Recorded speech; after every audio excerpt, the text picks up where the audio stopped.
Apollo Rice has already rolled his point by. He put it down in the thing there. We did watch him do it live as well. So yeah, when you guys are ready, whoever wants to go next can just share their screen over, and we can have a good chuckle of whatever your point buy ends up as. Well, not point buy, sorry, your dice rolls end up as. Well, I'll share mine whilst Beard gets set up.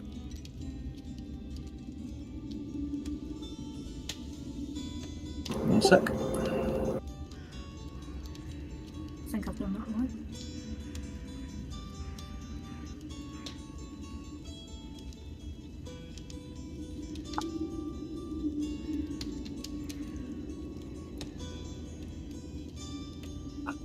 Oh.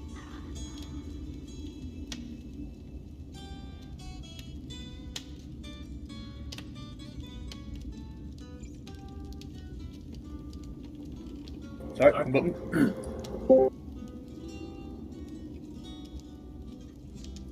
Is Katie's stream working for everybody? Let's have a look. It's loading. Perma loading.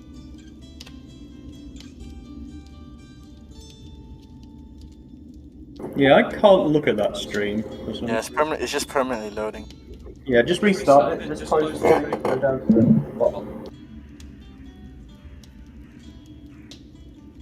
Then click. Screens.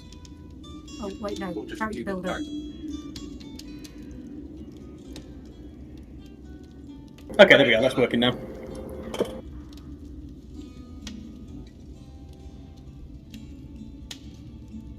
So, what are you doing for? Are you going to go D20s, D10s, or D4s? And I'm going to go 5d4. Okay. Oh, come on. See it. 10. 10 strength, not a bad start.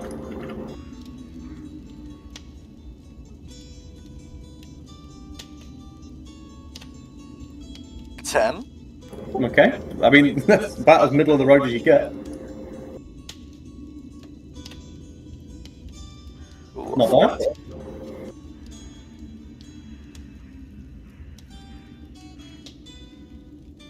Oh, 7 intelligence. That's diabolical rolls, if you ask me. 11 wisdom, not bad. And charisma. Well, that's going to be a 20, right? Oh, 12. 12. Okay. Well, you've still got 5 points to put on top of that. Can I split them? Or... You can split 5. Yeah, you can split them as Yeah, you I like. did that. Yeah. You know what? I'm just going to put it all in Dex. Fair enough. Yeah, that could be interesting. Nice. And then yeah, that's okay. So that's Katie's done.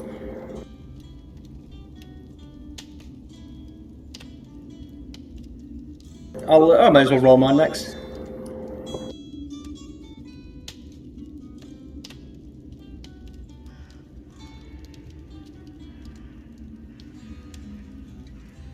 Yeah. Everyone see that? Yeah. And boy. Look. I'm gonna do the same. I'm gonna go the D4s and see how they treat me. Everyone's gone for the 8 strength.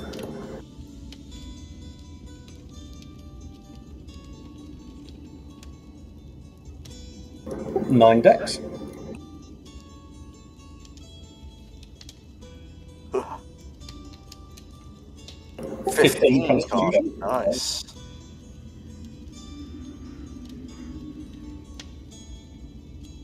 Ten intelligence.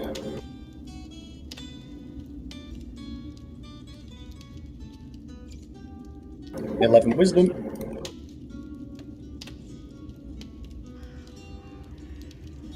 $18 charisma. Holy Damn. shit! Nice.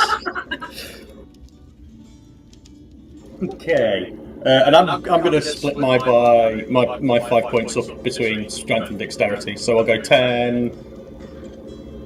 I'll do 11 on both. So 3 onto strength and 2 onto dex.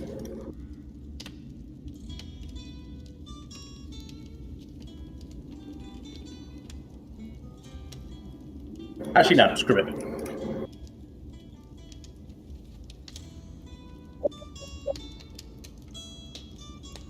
Yeah, that's what I did.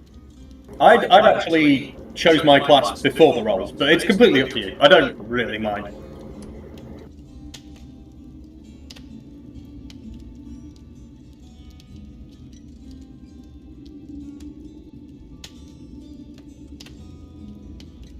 Right then, let's see what Mr. Beard gets. And so you've got a choice here, Beard. You can roll a d20 per stat, and then at the end you just need to nerf 1 stat with -2 points. You can roll 2d10s, and there's no penalty or buff, or you can roll 5d4, and at the end you get to choose 5 points to add on to any or between them. So you get 5 points to spend at the end.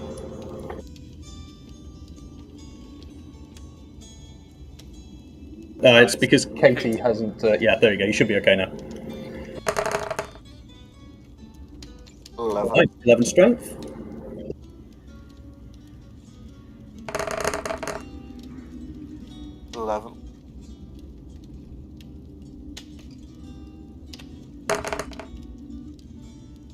Ten.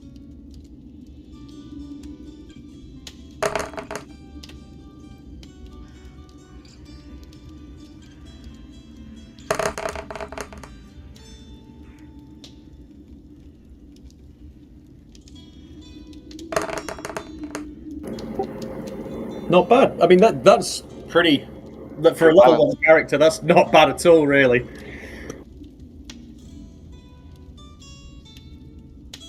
You're +5 into any. Oh no, you get 5 points. Sorry, 5 points to add between. Yeah, so you've now got 5 points you can spend adding to any of those. You can split it between if you'd like, or anything like that, you know.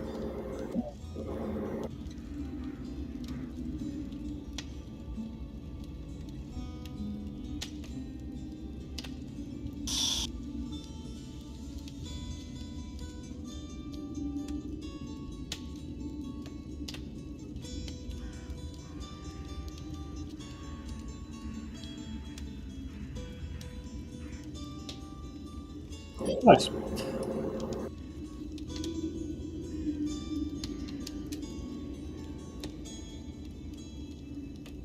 Yeah, you're done, mate. Yeah, so just choose your next stuff.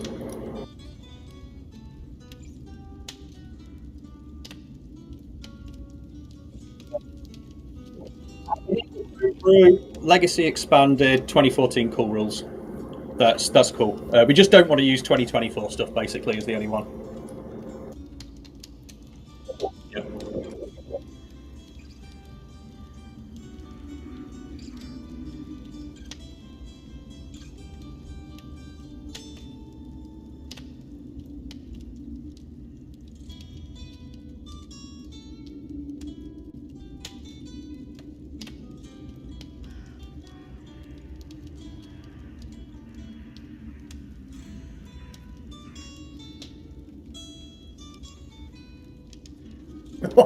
Oh, my character gets +0 to so many things now.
1, 2. Yeah, okay.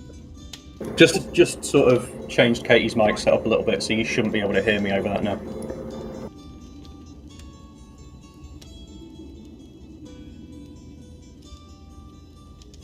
The other thing we're going to need to do is minis. Do you still have that subscription to Hero Forge?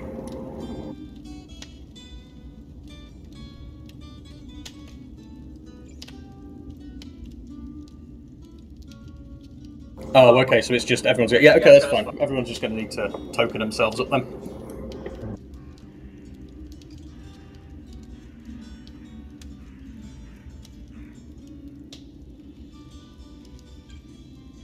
And then what I need from you guys with backstory on your characters is relatively minimal, but the story kind of goes here that you guys have been sent away, or by choice gone away, to an education program, essentially. The school, through the guy you've been sent to stay with, a guy called Jawbone O'Shaughnessy, which is the guy's house at which you're going to be able to have lodgings and stay at, and that's where you're going to base yourselves out of from. You've come to a magical high school, which will teach you the arts of becoming an adventurer or a hero.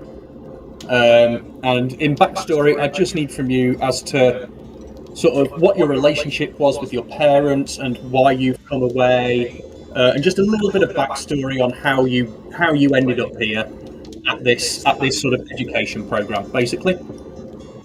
You think you could write that down so that I can kind of like just have that prompt? I can. If you don't mind. Because I feel like I'm gonna forget.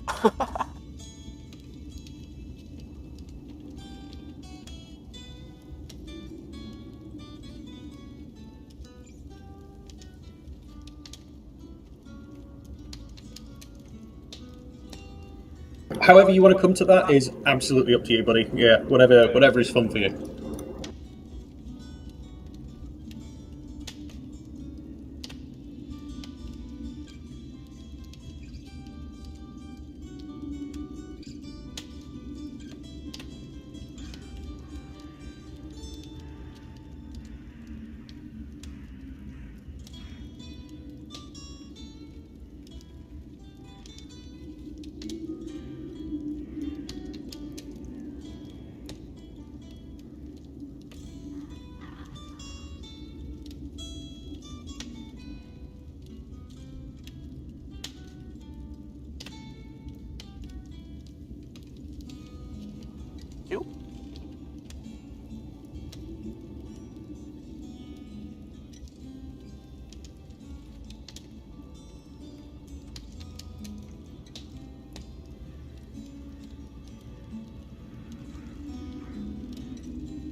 Sorry, Dan, did you want us to send that to you for DMs, yeah?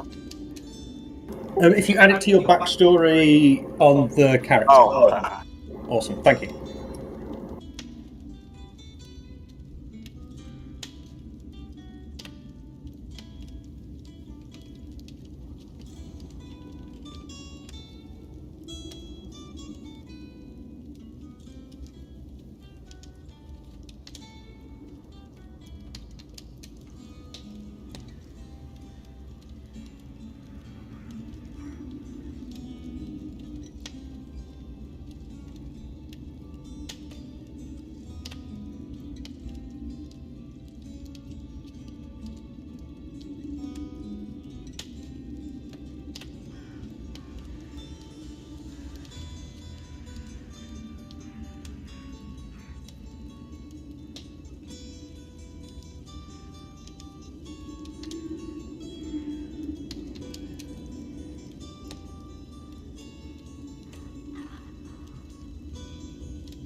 Whereabouts do you just want these going into the background?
Right. Is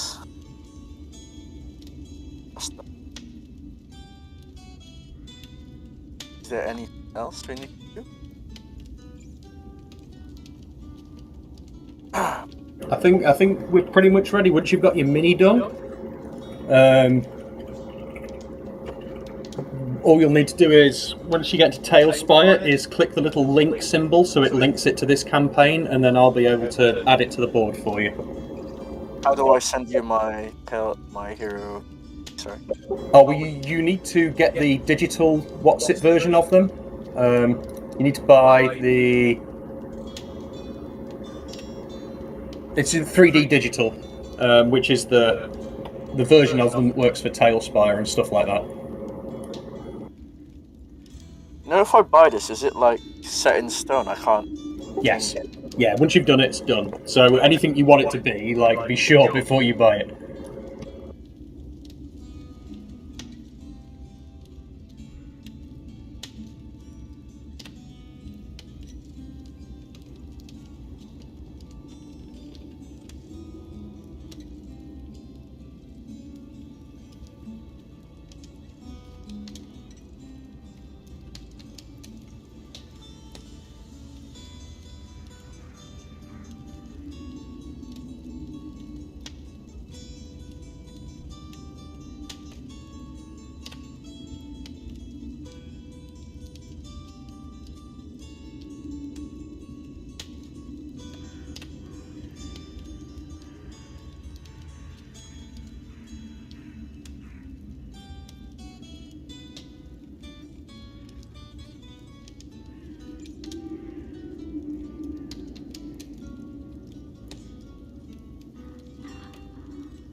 to go with a forest gnome, the species.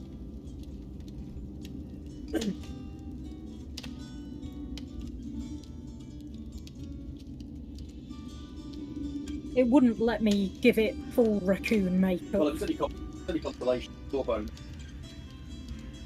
What's the only dog?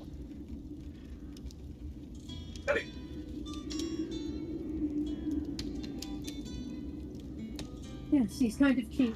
He looks a bit like a husky. Yeah. Yeah, rather than a werewolf.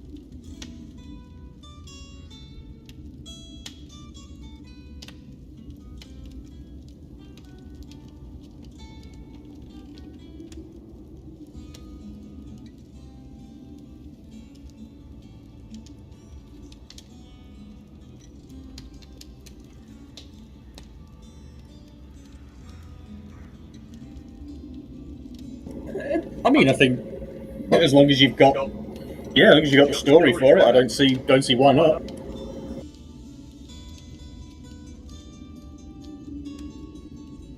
The other thing that I'm going to be introduced in this campaign as well is a sort of token system. That I'm not entirely sure is going to be how best for everyone to keep record of, whether I should keep record of them or whether you guys want to do it yourselves. But basically, it's going to be a token, like a badass token, essentially. If you do something really cool or really super improv RP sort of stuff, or if you, for that matter, fail catastrophically at something, you're going to get a token basically that will let you, at a future point, add a point towards a roll.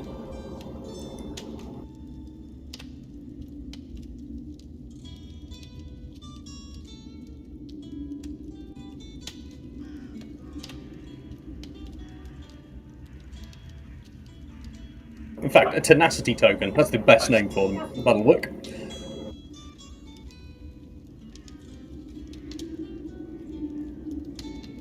Right, it's time to get my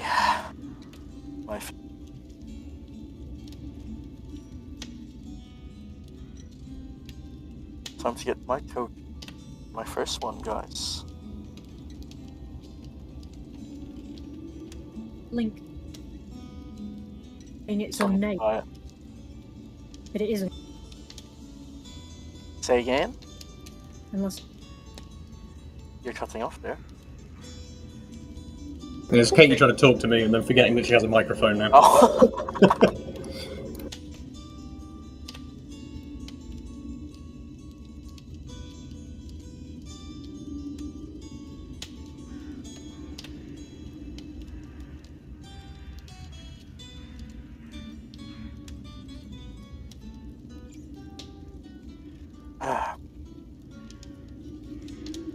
Save payment.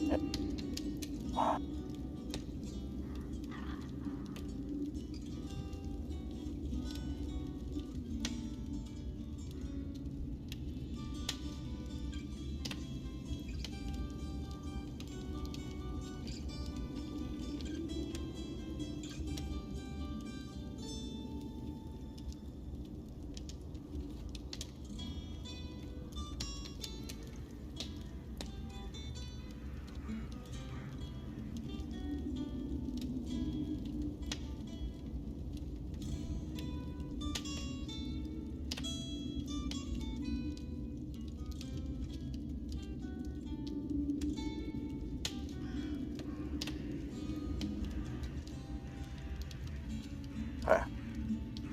It's done. What do I do with it? Right, now if you once it's finished processing, you can go into TaleSpire. Yeah. If you then press space and go down to the bottom and click the Hero Forge bit, which is down bottom left, it's like the little sword symbol. The character will appear in there, and you will be able to click. There's like a link thing basically that comes up, looks like a chain, and that will link the character to this campaign, and I can then add that token to the board for you. So what do I need to do? So space. Or do I need to go back to the main menu of TaleSpire? Oh no. You do it from the board. Down in the bottom left corner.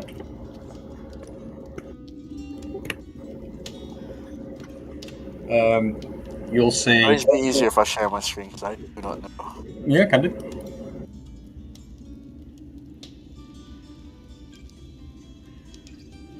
What do I have to here?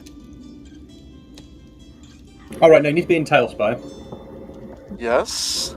So yeah, where you've clicked, no, go, yeah, bring that menu back up there. Yeah, go down on the left-hand side, characters, creatures, even. There you go, creatures. Oh, sorry. Yeah. Yeah, that's cool. And then you wait a second. Why is that? Yeah, you see the link one at the bottom. You see the chain. Sorry. Yeah. Why is yours coming up weirdly? Hang on a second.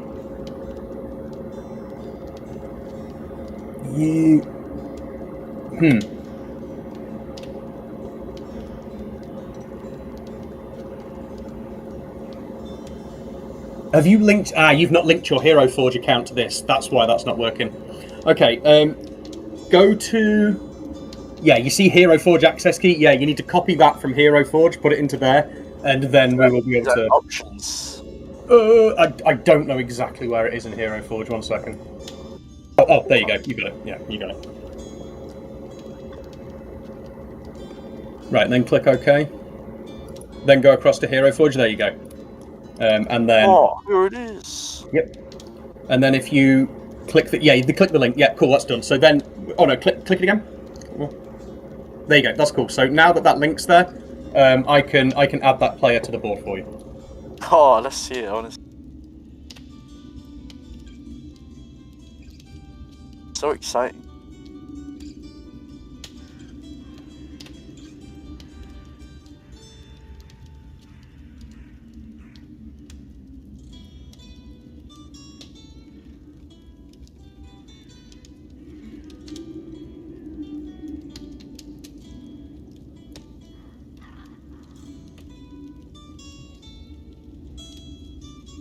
Thank you for that. Beautiful.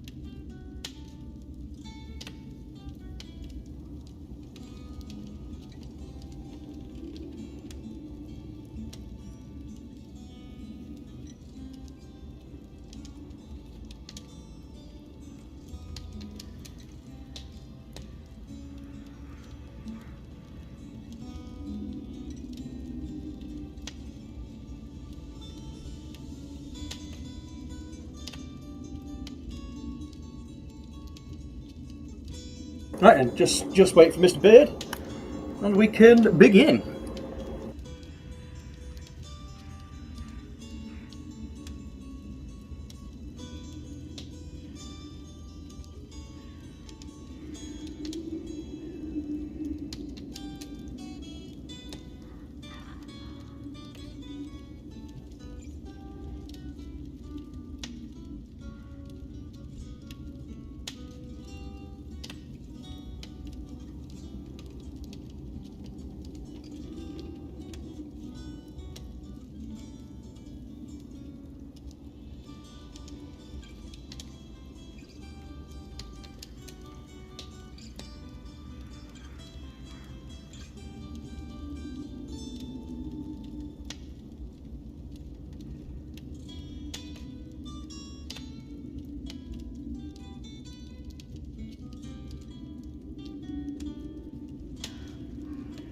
I feel overdressed now.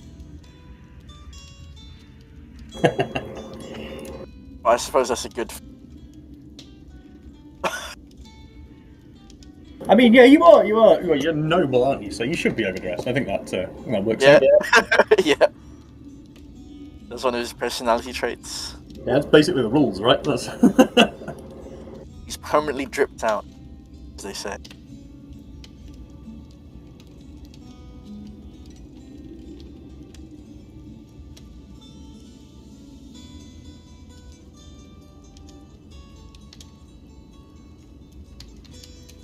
Oh, hi.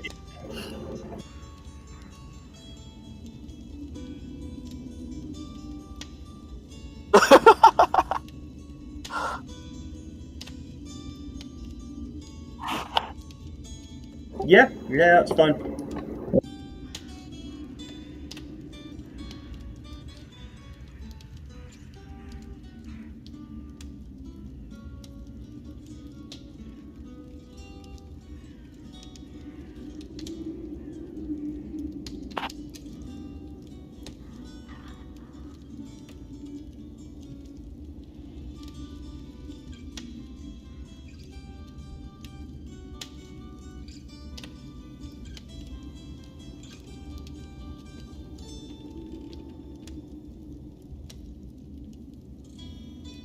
Right, yeah, just gotta wait for your character to come up with the link thing. I'll get you on, and we can get going. Very nice.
So you guys all need to join the campaign using the campaign link I gave you in the chat in Discord, and then if you go into TaleSpire, go to the your Hero Forge library, and then just click that character that you just made and it links it to the campaign, and then I can add it there from there. Yeah, backstory, add to your character sheet, please.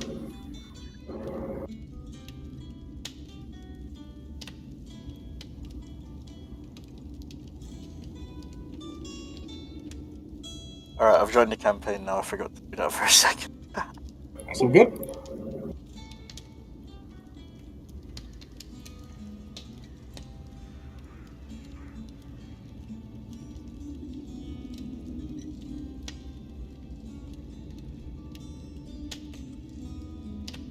How am I pronouncing your character name, Apollo? Ilarion?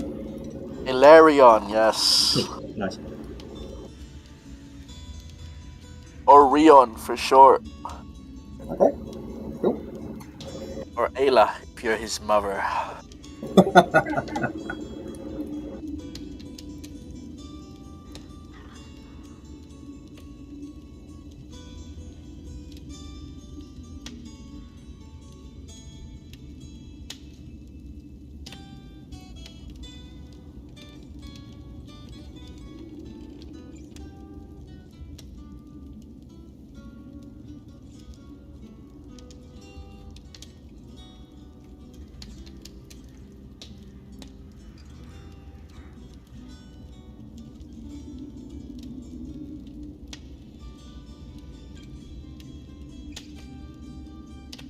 Fuck off. Do we actually? Silverphone. You both have the same last name.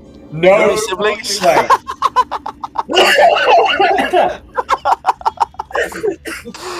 Are you? Oh, you Shadow Claw?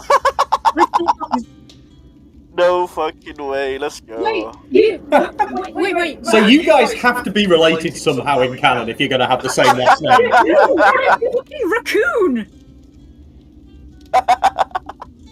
Maybe one of you's adopted. Ah, that's great.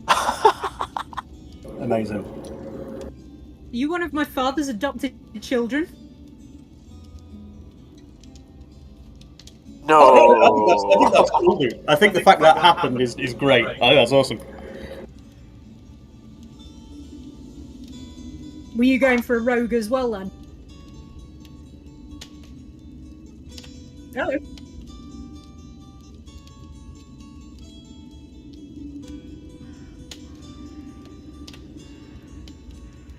Cool.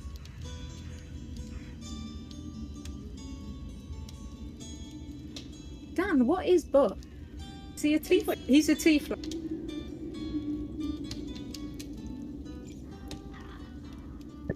Oh, really? What? You know Shadowblade? Shadowclaw? Good old Buck Castle.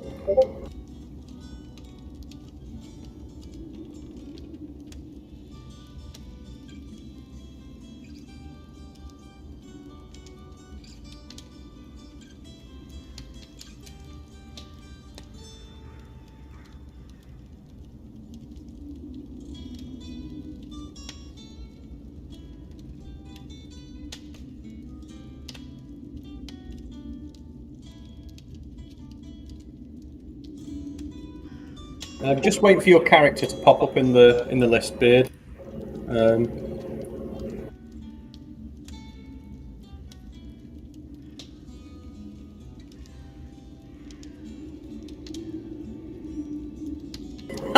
That's amazing. Yeah, we're gonna have to figure out how Buck and Fad are related. How do I I mean, tieflings are a half. Oh. You know, they're a combination of an infernal and a human, so.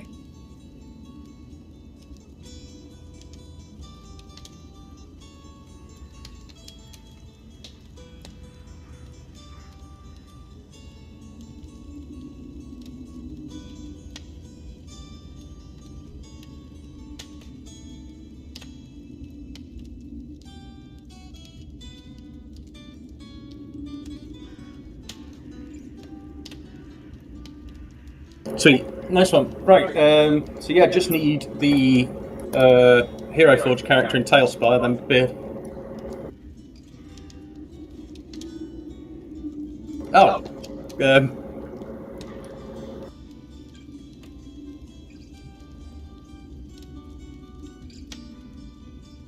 I think we all just made one quickly.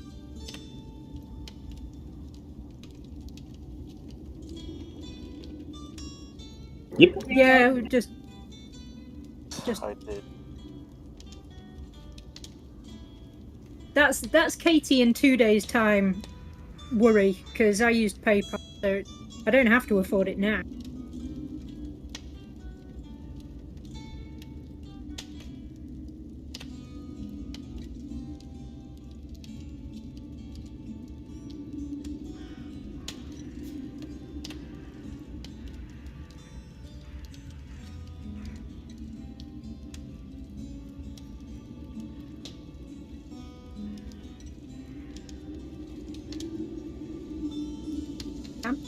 Yeah, I'm sorry, I'm just looking at characters. Yeah.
It's a bit low quality, but that was sort of the closest thing I could find.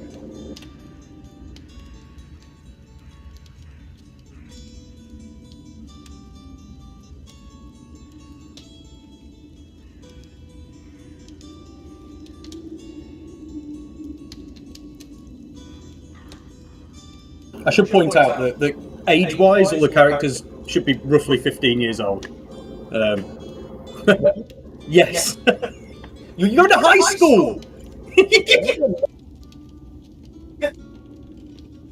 No, Oh, beard. but that's fine. There's no reason he couldn't be 15. He was sent to a monastery. He just looks old, you know?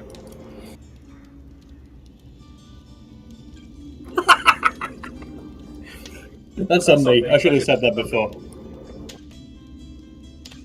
My mistake.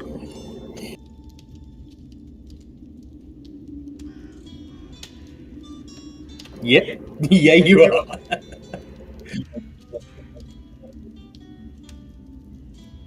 Yeah. Oh, yeah. For sure.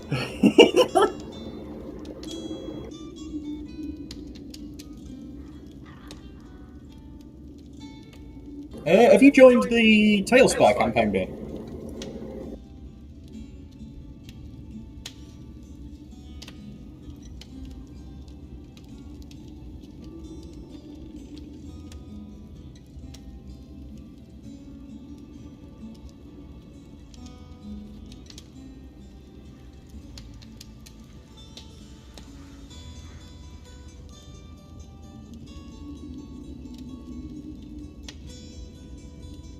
Yeah, it's in the chat there.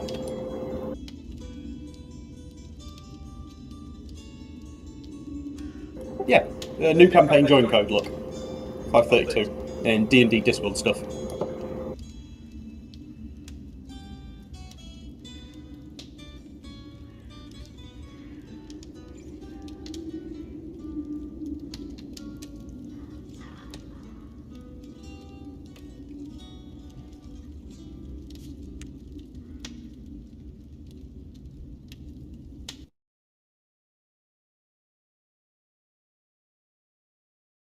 Alrighty then.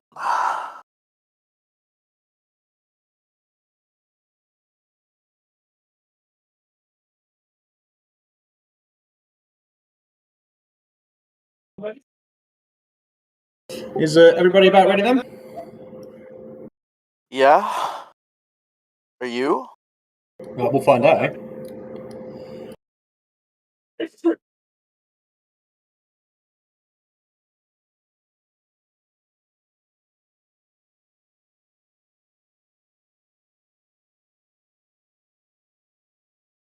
So, after journeying from wherever it is forth you've journeyed from, you all found yourself in Elmville. A nice, quaint, sort of relatively normal-looking little town with a few odds and ends that look a little odd, but nothing completely unusual. The carriage, the bus, whatever it is that we're going to time-wise say here. Let's say bus. This is a bit of a modern place. The sort of steam-powered bus you arrive on drops you off outside a big, sort of weird-looking manor house.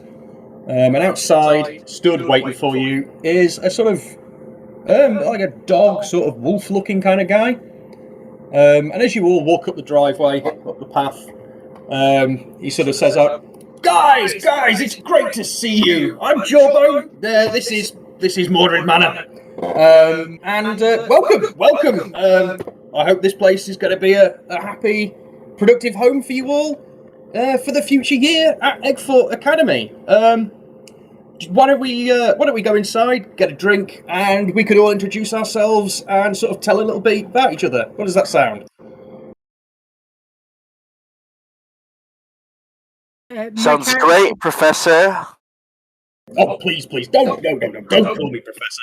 I'm Jawbone. I'm the school's counsellor. So, if you're having a hard time and, you want to talk to someone about it, just come and find me and we can talk it out, just get you feeling a bit better. So, yeah, no sir or professor or anything like that. Just Jawbone is fine. So, counselor's okay? If you really, really want to call me counsellor, totally go for it. You got it. Okay. So yeah, should we all head inside and sit down, get a drink, and sort of introduce ourselves to each other? You know me now. I'd love to get to know you all.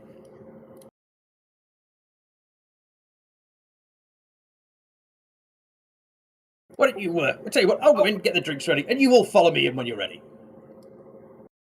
And with that, he turns around and walks off into the building.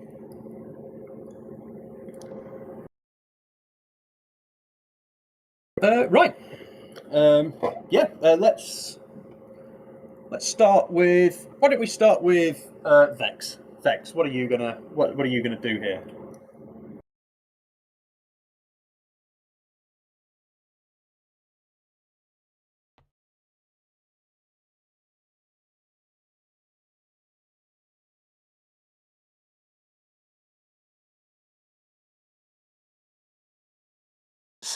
Casey, How's that? hear you now? Loud and Yeah, clear? sorry, I'm trying to alter the decibel so it's not picking up Dan, but apparently that isn't happening, so I'm just going to have to turn it on and off every time. No worries. Yeah, so Vex just kind of looks at either of, well, the three kind of tall people around her. She's not used to being out in the open, and this is really quite an intimidating situation, so she just, like, hunches over and scurries into the darkness.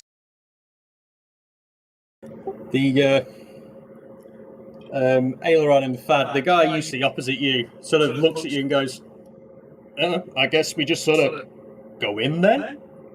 I mean... I suppose we'll follow then. Sure. We'll, go on ahead, follow after. So yeah, he heads in.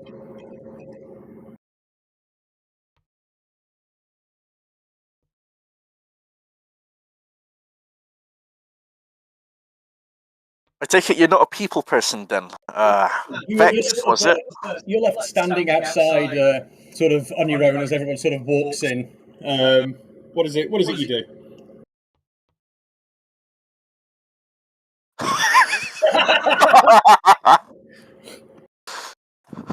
I would like to point out, I had a full beard at the age of 15, so, like, it's not that weird, okay? Like... Must be nice.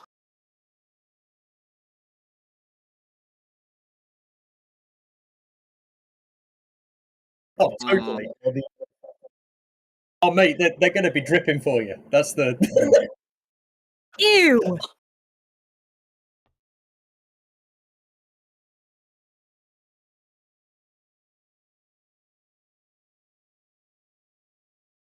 Yeah, Laron's gonna just touch his clean-shaven face because he can't grow a beard.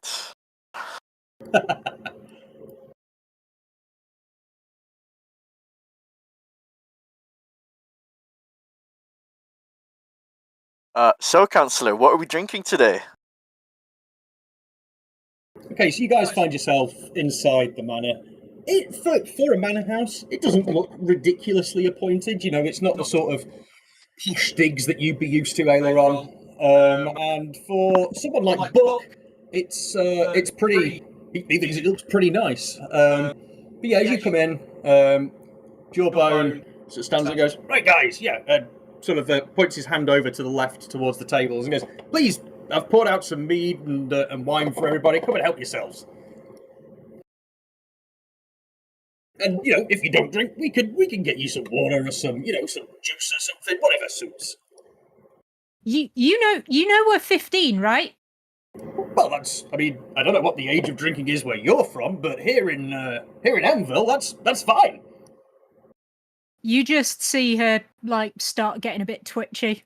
And he heads over to the table and sort of sits down at the end of it, sort of smiling. Guy looks super friendly, super welcoming.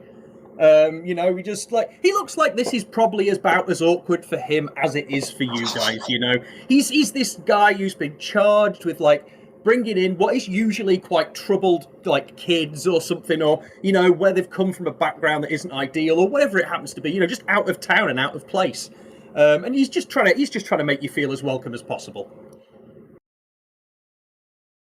Let's go to Vex.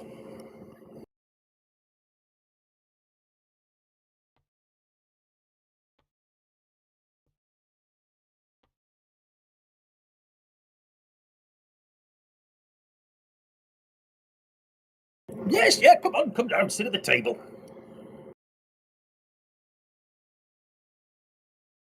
Well, Unless you guys would be more comfortable over on the sofas, in which case, grab a drink and we'll go over there.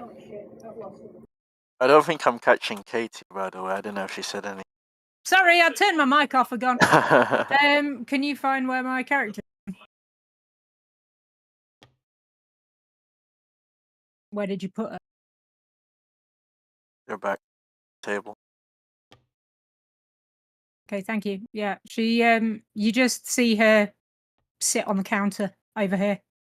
Hey, yeah, that's great. Yeah, wherever you're comfortable. Wherever you're comfortable. I just like having something to my back. No offense. No offense. And then, yeah, she grabs a goblet of wine and then just goes back. Oh, fuck's sake.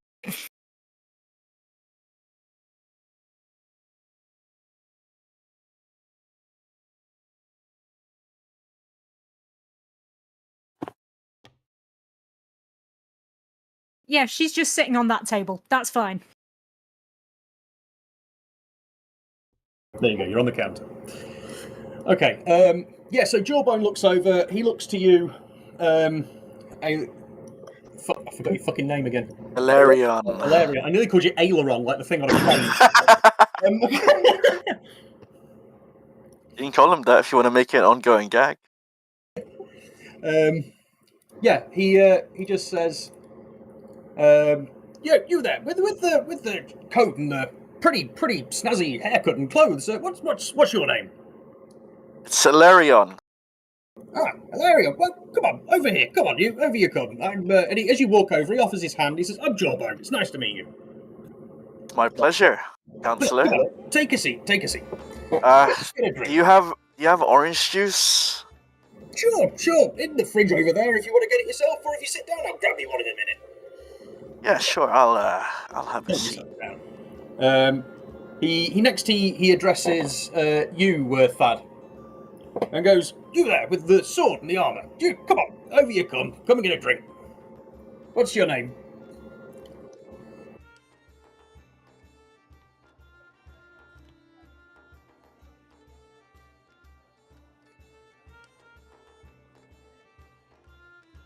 I've got to say,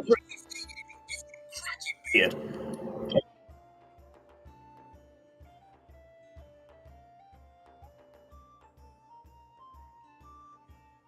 He, as you introduce yourself as Thad, he puts his hand out and goes, "Jawbone, nice to meet you."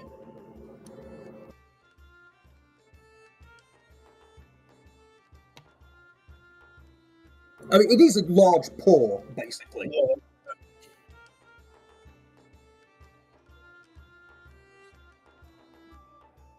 He shakes it, sort of gives you a sort of little bit of a sort of handshake slash. He goes, "Now, lad, it's all right. Don't have to worry. Have you take it as the first time you've ever seen a non-human?"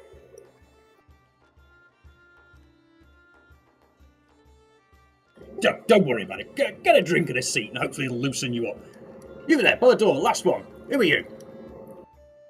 And the guy over by the door, the kid, sort of looks up sort of suddenly and just sort of goes, I'm Buck. Am I allowed to drink? And he goes, sure, come and sit down, get a drink and that. And Buck sort of like sidles over, sits himself at the table, and grabs a goblet. Jawbone goes, right then, okay.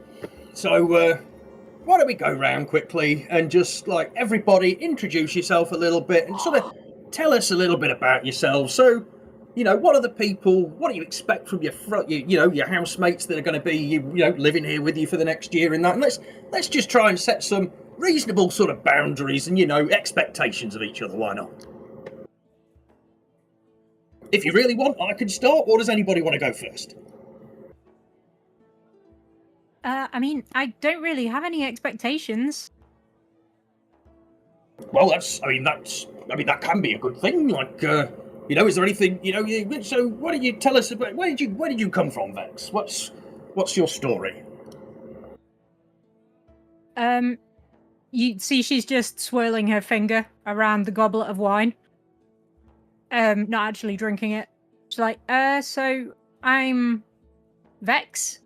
My dad's Nox Shadowclaw. We come from the Farhaven Woods, which is yeah, it's just on the outskirts of Elmville. And that's about it. I think he wants me to try and learn something from the school. So how come he sent you to, you've come to here to the house? Is it trouble at home or? I was just trying to emulate my dad, and I'm not very good at it, so I kind of got caught. So I think he maybe just wants to try and build my confidence with... Caught? You say caught doing? What did you get caught doing? Well, there was this shiny thing, and I didn't have it and somebody else did, so I thought I would try and take it, because that's what my dad does. And I didn't do very well. Okay, I get it. Well, let me first off set my expectations for everyone in the house, and that will be no one here steals from each other or harms each other, or any of that sort of thing. Outside, what happens out in the world out there, obviously with you guys learning to be adventurers, well, that's as it may be. But yeah, whilst we're in here, we're all on the same side, and, that involves no seeing other people's shiny things and taking them, if that's okay with you, Vex, there. But once we're outside, it's okay, right? Well, I'm sure people from outside the house, yes, but once you're outside, if the person with you is from inside the house, you also shouldn't steal from them then too. Okay, thank you. Got it. Glad we cleared that up. Fantastic. Okay, and she takes a quick sip of wine, and he looks round to fuck's sake, my brain is going to say aileron so many times. Oh my god, I'm sorry, man.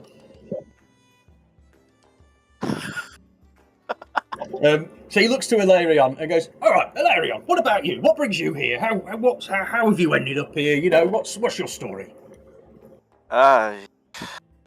Look around, kind of look to the eyes of everyone, sort of see if any of them are even at all interested. He assumes that they're not, so he'll kind of. Buck is sort of looking up quite interestedly, like he's clearly listening to what everyone else is saying.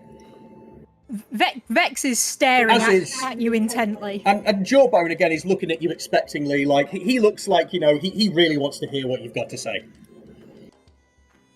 Well, you might not believe me, but, my father really wanted me to be here. He really wants me to be a hero. He's, like, really pushing for it. And, well, my mother, she had great things about this, so I guess that's why I'm here. Oh, so you've come to us more a sort of exchange sort of student, foreign student sort of thing. Whereabouts is it you're from? Are you from a sort of foreign land, Aileron? Something like that. You might. I don't know if you know the place. It's called Valor Shield. That's where I'm from. Well, I don't know. I don't know if I have. Why don't you tell us a little bit about it? Give us a bit of filling in on the story, as you will.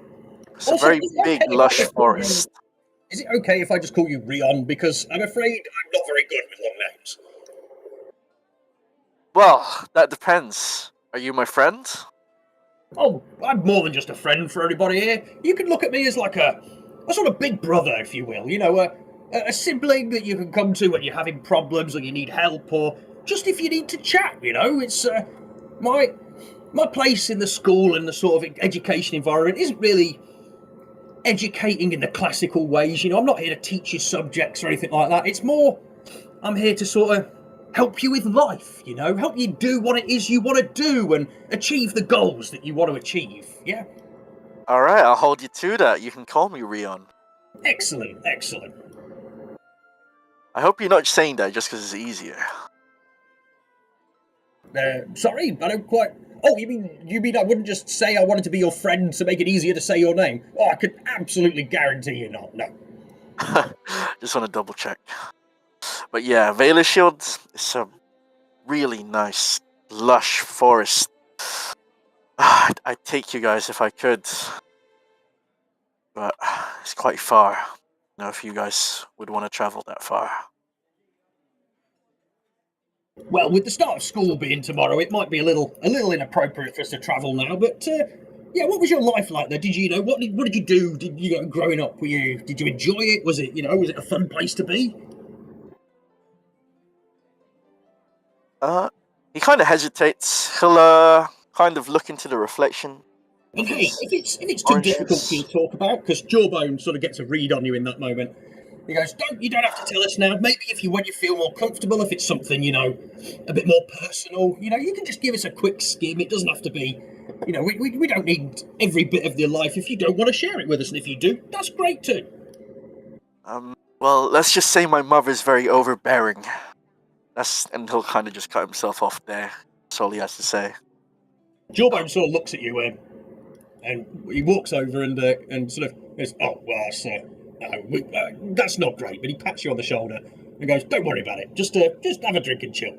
He looks to you, Thad, and goes, "Thad, what about you? What's your story? How did you end up here? What's your background?"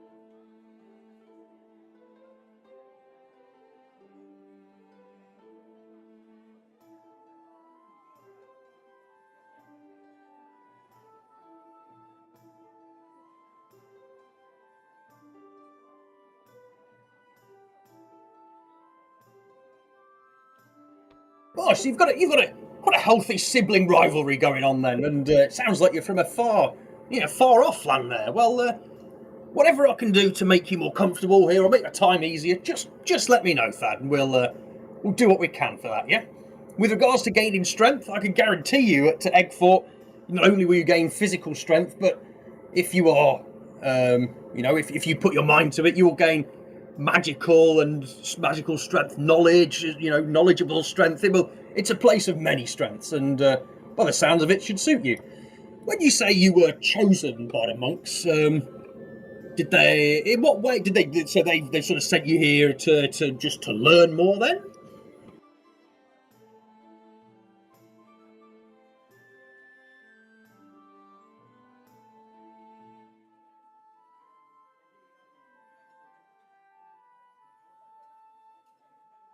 Wow, it sounds like a responsibility. Yeah, sounds like a great responsibility you have there. Especially at your age, that's commendable of you, Thad. Commendable. And finally, he looks over to Buck. And goes, "So, Buck, what about you?" Buck sort of looks around at all of you around him, and just goes, "Well, I mean, I just kind of, well." I don't know who my dad is, and my mum was never really around, and she's, she does all this sort of like warfare and spying and shit, and she was always more interested in that than me, and mostly I got raised by my manservant, and then I just kind of got in trouble around home, and that sort of thing, and well, now I'm here. Jawbone looks to him and goes, "Oh, well, I mean, okay, yes, sounds a little bit sad, but I mean, I'm glad you're here with us, Buck. And again, if there's anything I can do, to make you feel more welcome or whatever, just let me know." And Buck sort of looks up and just sort of nods his head and a little bit. The guy is kind of weird when he speaks. He sounds like he's super full of himself, but his sort of like physical actions don't really speak of that. He's sort of a little bit like tense and sort of like he's not very comfortable where he is. But yeah, Jawbone goes, "Right, well, it's up to you guys what you want to do for the rest of the day until we go and get some kit. But yeah, feel free to help yourselves to food, sit by the fire. Upstairs, you'll find the second floor above us. There's 4 beds. Please go and pick, discuss between you, that sort of thing. Figure out which one you want. Make yourselves feel at home. There's a wardrobe and a chest for you there, so you can put all your stuff in there, And if you don't have enough stuff with you and you need to go and buy stuff, just let me know, and I can make a trip out into town and get the things you need. But yeah, that's great. On the top floor is where my bedroom is. It's not really off limits unless I've got a friend in the house. But yeah, that's there's not really much to it, Mordred. That's sort of it. So yeah, let's do your thing, I guess. I'm going to go very shortly. I guess I can head into town and pick up anything you guys would need. Whether it be more clothes or anything like that. Just let me know, and I can either. Well, actually, and he sort of looks outside of the sunset. I guess it won't be today anyway. So I'll go tomorrow, and I'll pick it up while you're all in school doing your sort of first day things. So yeah, any questions? Anybody? Anything anybody wants to know? Is there a curfew? Well, yeah, ideally, yes. We 11 p.m. is sort of the time I'd like everyone to be in, sort of settling down. I don't think that's, I think that's a reasonable sort of time. So yeah, if you could all be sort of in the house and at least relaxing at 11 p.m., that would be great.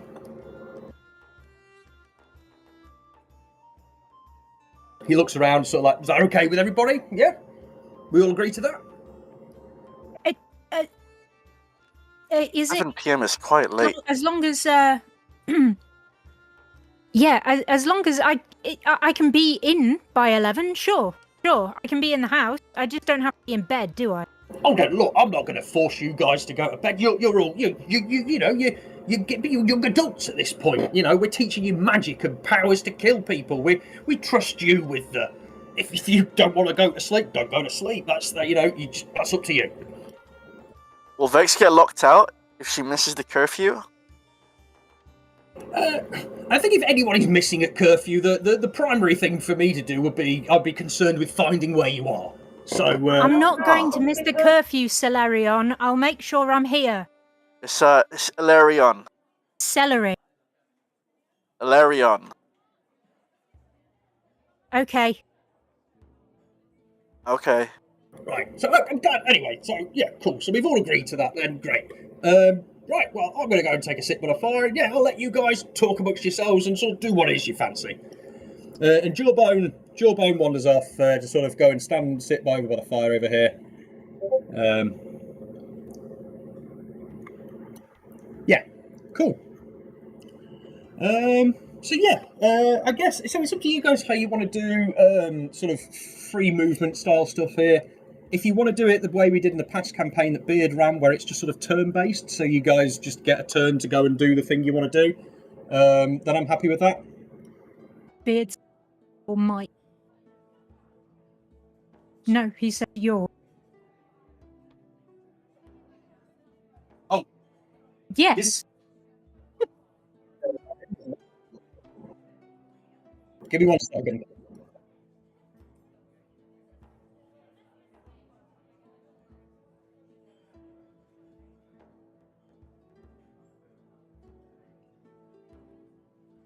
Sounds like he's far away. Okay,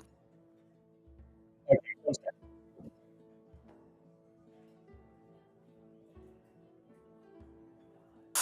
In terms of exploration, though, I'm down to try this more free exploration, I guess. Is that any better, Beard?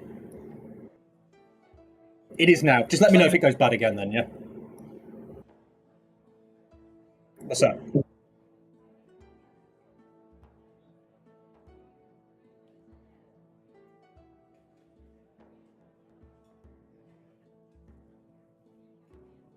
It's like he's in a big room, isn't he?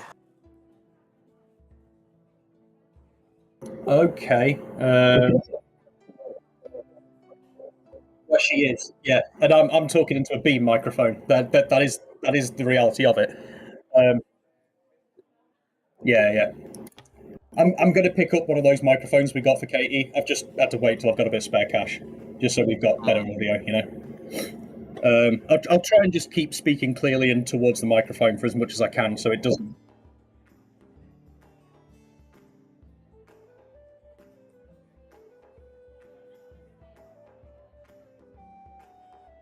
Yeah, like it gets clipped off or something. Yeah, dude, knowing me and the way I move around when I'm doing stuff, that's probably a fucking reality. He's gesticulating. Yeah. So yeah, how do you guys want to do movement like this? Do you just want free movement for the explore bits, and the bits where you guys are going to sort of like RP or whatever, or would you rather have it turn based?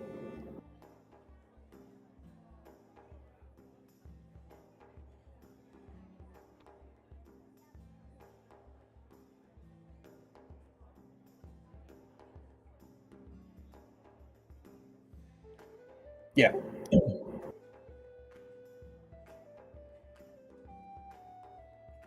Out move enemies before you got a chance to move them or whatever happened. Yeah.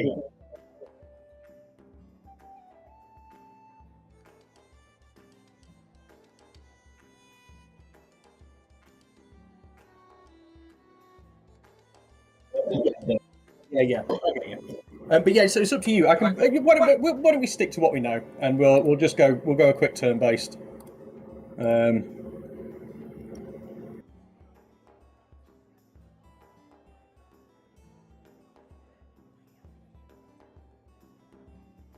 Yeah, there we go. So we got a turn based. So fine, it's you. What do you want to do?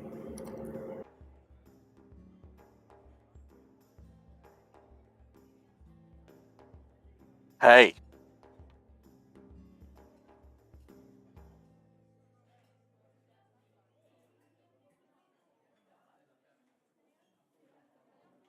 Your sort of housemaster dog is called Jawbone.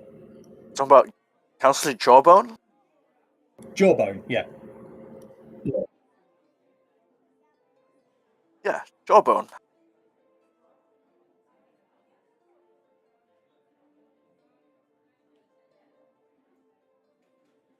Nice.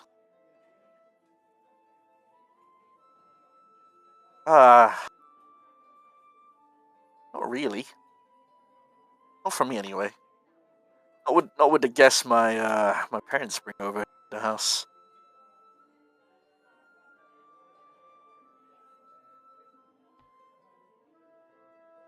You draw as well, or do you write notes? Do you draw? Do you do sketches in that notebook?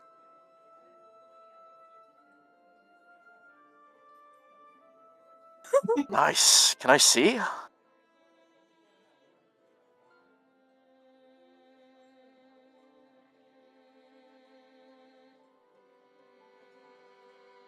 Oh, so you'll be making new sketches then. I'll look forward to it. So as you guys are talking, Buck sort of sidles up. Like he was sort of in the area next to you anyway, but sort of like sidles up and goes, "Oh, hey guys, I'm Buck. Nice to meet you." Whoa, back there. Whoa, what was? What's up, man? You all right? What's going on? So sorry. I guess I moved quieter than I realized. Hello, Buck. Yeah. Vex is just like sniggering over by the fire. I guess I'm gonna. You guys wouldn't think it's rude if I sort of like head up and just sort of go to bed, would you? I'm pretty tired. I was planning on going up myself. I want to see what the beds are like. Yeah. Oh, okay. Well, I mean, we can all head up at the same time and figure out whose bed's whose, I guess. Yeah, sounds good. Well, the first bed you see, or just the first bed that exists in this house, or? Oh, I'm fine with that. I guess, can I call dibs on the one that's furthest from the stairs?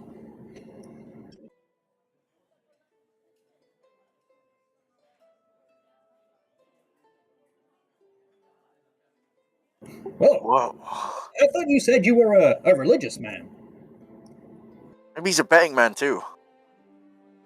Well, where I come from, religious men aren't allowed to gamble.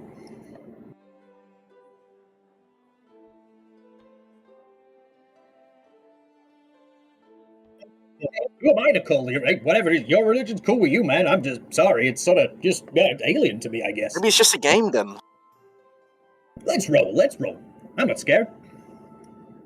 Odds and evens. Odds gets the furthest bed. Evens gets the closest bed. What do we think? I'm fine with that. All right. Or are we just going to roll, see who rolls the highest roll on their dice? Oh, true. And then order of high rolls can just choose what they like. I think Ilarion will look to Vex and kind of ask, Vex, would you like to join us? Maybe we can bet for all 4 beds and see how it goes. I think at this point you probably noticed that Vex was already trying to head to the stairs without any of you noticing. Oh.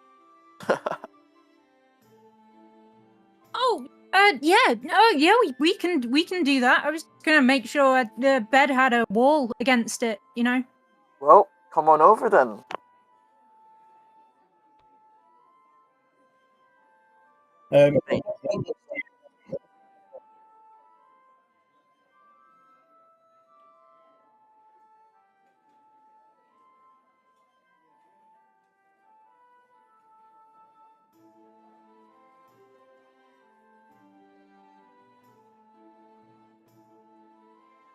You call me Rion.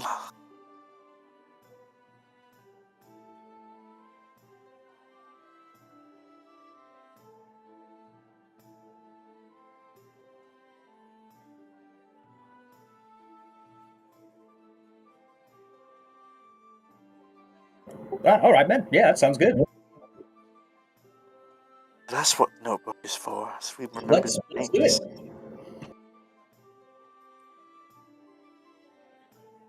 Yeah, cool.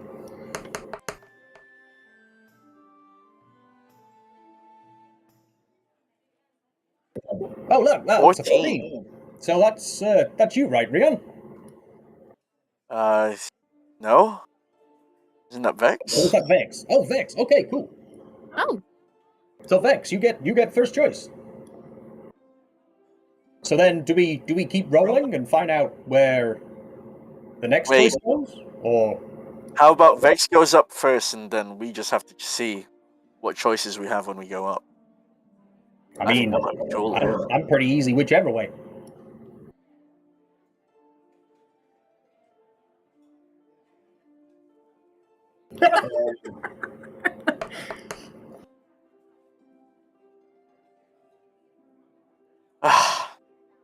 Great. Well, looks like maybe me and you just have to figure out which one we want and don't want, Rion. I'm easy. Cool. Well, I guess let's just all head upstairs then. Okay. And do you want me to just morph us all to being upstairs? Yeah. Would that be easier? I think I'm just gonna have to figure out a way. I think the easiest way for me to do this is put everyone outside and then load the next thing. 1 second.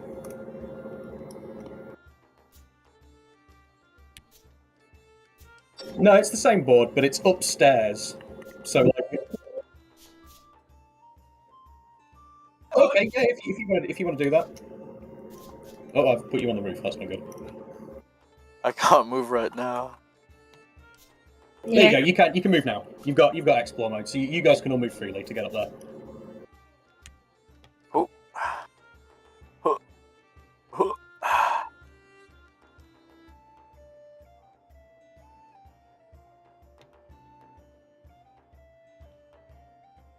As you do, Jawbone sort of goes, "There's a shovel out there if you need to dig a hole."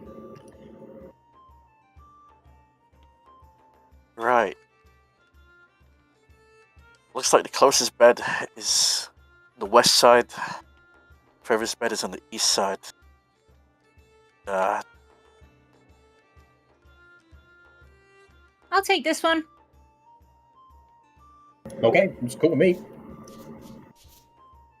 I guess suppose we just need to wait to see which one Thad wants, right? I'll take it that Thad wants to take this one right here. You went for a poo. Yeah, he went outside to use the lavatory. Yeah, he did say he wanted the closest bed to the stairs, so I figure he'll take that one. Well, I mean, does he mean closest as in, like, closest walking distance or closest physical positioning? Is this not the closest one? And he'll point to this one right here. Book points to this one and goes, well, I mean, that one's a pretty short throw. We'll do some Do you need help mental there, gymnastics. You're right. 4.9.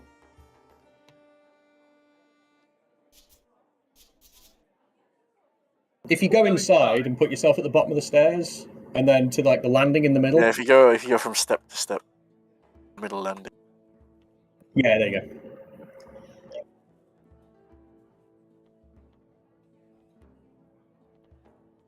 Why is he weird? Yeah, what's weird about him, man? He seemed pretty friendly. Was that your first time seeing a non-human? Yeah, do you not have, like, beast races where you're from? Yeah, what's wrong with non-human? Actually, I'm too... Yeah, what's wrong with non-humans? Just so you're all aware, like, Ilarion he's got his ears covered, kind of hiding the fact that he's half elf, so he can't. Yeah. So I guess he just looks human to Fad at the moment. Yeah, everyone here.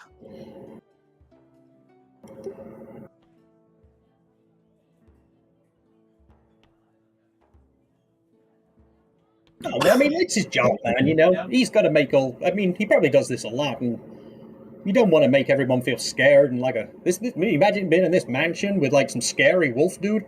That'd be really fucked up, man. I wouldn't mind that either. So, which bed do you want, Fat?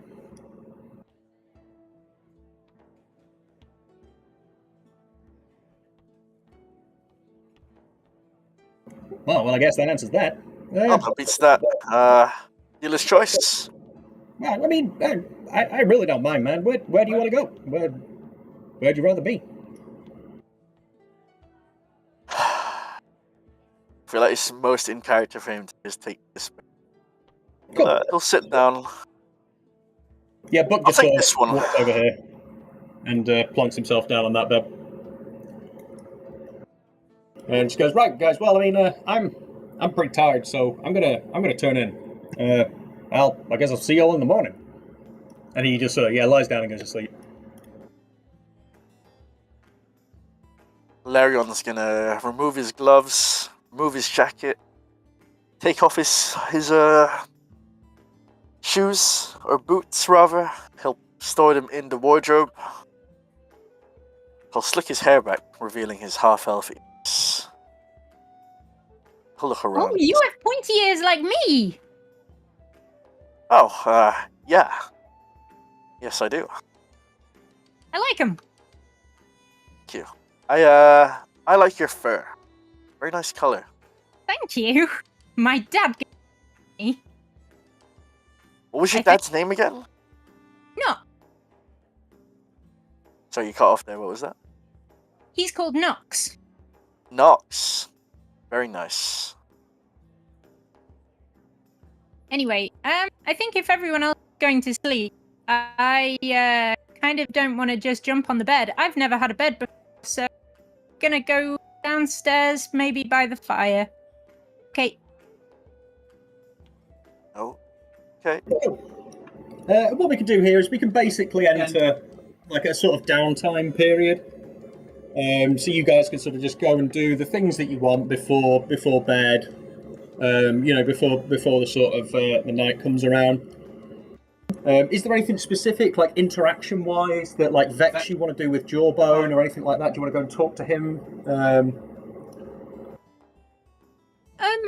Maybe just ask him if he's ever heard of her dad, or she's been sent here rather than it being her choice. So she doesn't really understand what she can gain from it. As far as she's aware, her dad's like not a famous rogue, but he's a skilled one, and probably kind of hope that she have the skill innately because she never saw him do training, and that's what kids think.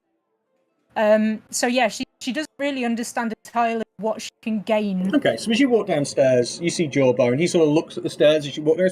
Oh, Vex, how's it going? There's a bed up there for me. Well, where else would you sleep? Like just a roll on the floor. I've never had a bed. Oh, well, come on, you're going to be here for a year. You've got to have a proper place to sleep. It won't swallow me, will it? What? Hey, Jawbone just looks at you like, sort of, doesn't know how to answer that. Just like one of his sort of dog eyebrows raises up really high up his forehead, sort of like the other one stays there. He goes, I don't. Have you ever been eaten by a bed before? It's just normally where we sleep in the camp. You have to make sure you make your roll bed in the right place. If you pick the wrong part of the ground and it's too soft, like a bog, you can die. Oh well, no. So the manor is like this building's made of stone. It's it's a permanent thing. So no, once your bed's here and it's on a plate, it doesn't move or swallow you. The ground doesn't change. No, you're perfectly safe. Okay, it felt quite sinky when I. Oh well, that's a mattress. It's filled with sort of feathers and straw. It's a soft pillow, cushion to sleep on. That's why it felt like jumping on a goose. Yeah, there's goose feathers in there, sure. Right. Anything else I can help you with? Just as you walk downstairs there, Apollo, can you give me? Are you trying to be quiet at all, or are you just walking down like normal person style? Walking down like a normal person. Okay, so as you walk down, you think you see Rion. How's it going? You all right? There's no desk by my bed, so I'm just gonna write down diary. Yeah, dining. Oh, okay. Right. I mean, I'll get a desk for you upstairs. I didn't want to sort of over furnish everything before everyone was here, and make it overwhelming or give you something you wouldn't use. So if you want a desk, I can get you one put upstairs for tomorrow if you want. I don't want to be the only one with a desk. Maybe you should get it for everyone else, if that's all right. I mean, I guess he sort of looks at you, Vex, and goes, "Would you like a desk, Vex, to write on and things?" You mean just to write on the? Sorry, what is a desk? It's like a specific wooden table for writing letters and such on. I mean, I don't do a lot of writing. It's not really something that I know how to do. So I can, if you give me a desk, I'll sit on it. You could probably hide some small things in it. Wait, a desk's like boxes. Yeah, it's got drawers inside of it, little places to put pens and ink and quills and that. And well, obviously when you're going to the school, there'll be homework and stuff that you need to do that you'll need somewhere to write for. And he sort of looks at you. He goes, "Rion, good idea. I think I'll get everybody a desk and maybe some supplies for writing, some bits of parchment and some scrolls. Good shout." I'm more than happy to pitch in if you'd like. My mother sent me money. Well, I mean, you guys save that money for using on yourselves. I'm reimbursed by the school for everything that needs to go on in here. I don't lose out money. Don't worry. I'm paid quite well. Vex is fully looking at you, Alarion, is it? Yes.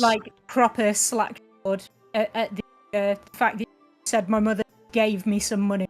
That's not something that she has ever experienced. That's the point of this character. He's like the rich one. He's the rich preppy kid, basically. So, hey, sorry, Stella.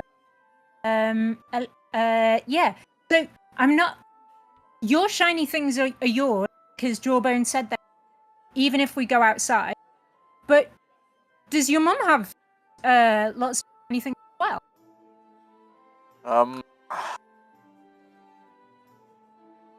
They're not shiny. They're old.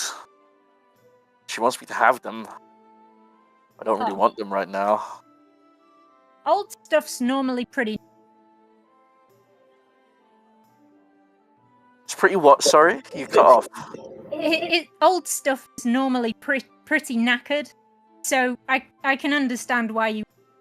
Johnson goes, hey now, easy. This house is older than, well, it must have been here for centuries, and this place isn't knackered, and I'm pretty old too, and I'm not knackered. Sometimes old stuff's just got character, it's just made it better. You don't hold bone. I'm 50. Which in, dog years is 400. Yeah, okay, that is pretty old. Yeah, so, old stuff isn't always knackered, but old stuff that people haven't taken care of, yeah, well, that's usually pretty knackered. You wear your fur quite naturally, I might say. You don't look day of 50. Well, I mean, it is. He sort of turns to look at you and goes, "You do know that this is not a suit or anything. I'm an actual dog race person, right?" Yes, I was complimenting your fur. Oh, right, that's okay. It's all right. Sometimes humans kind of think of dressed up or something, and I'm wearing fur of a dog over a human outside. I just wanted to make sure. Yeah, I'd be offended that you've just called him a human. Wait, excuse me? As he says that, one second. Roll me a. Are you trying to? How much are you? Are you going to try and hide you're offended, or are you trying to let him notice that you've been offended? No, he's not fucking hiding that shit. He's like, excuse me? Cool. Roll me a performance check.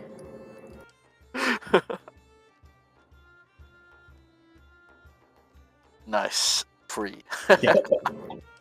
As he says that, 1 second, I'm just going to roll for Jawbone. No worries. He goes, I'm sorry, I didn't mean to offend you. Are you not human? I don't know if you noticed, but he's already tucked his hair back behind his ears, so you can kind of see. Jawbone didn't notice. He rolled a 5 on perception. He'll kind of just point to his ears. Does this look human to you? Jawbone sort of looks at. Oh, sorry, I didn't really see that. It's quite dark in here. You've got some pointy looking ears on you there. You sort of you. I would say goblin. I was gonna say sort of human / something hybrid, but I don't really. I'm not well versed in what people are, so I'd probably have to get you to tell me, to be honest. He smells like an elf. An elf? Oh, are you half elf? Yes. Oh well, splendid. That's cracking. Sorry, but before you get offended, it's good smell, Alarion. Oh, thank you. Yeah, I don't have a problem with that. If that's what you were thinking, I certainly didn't mean to cause offence by calling you a human. That's my mistake. I'm very sorry. Sorry. Do you want to do a quick perception check for Jawbone? I want to know if he's noticed Vex opening the fridge.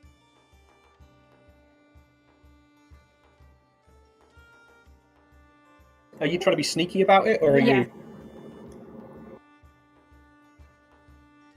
Yeah, he sees you sort of sneak over to the fridge and goes, "Vex, you don't have to sneak food. You're welcome to help yourself to whatever's in there. This house is an open place for you guys. What's in the common areas like this downstairs is yours to help yourselves to." Oh, yeah. Yeah, sure. Okay.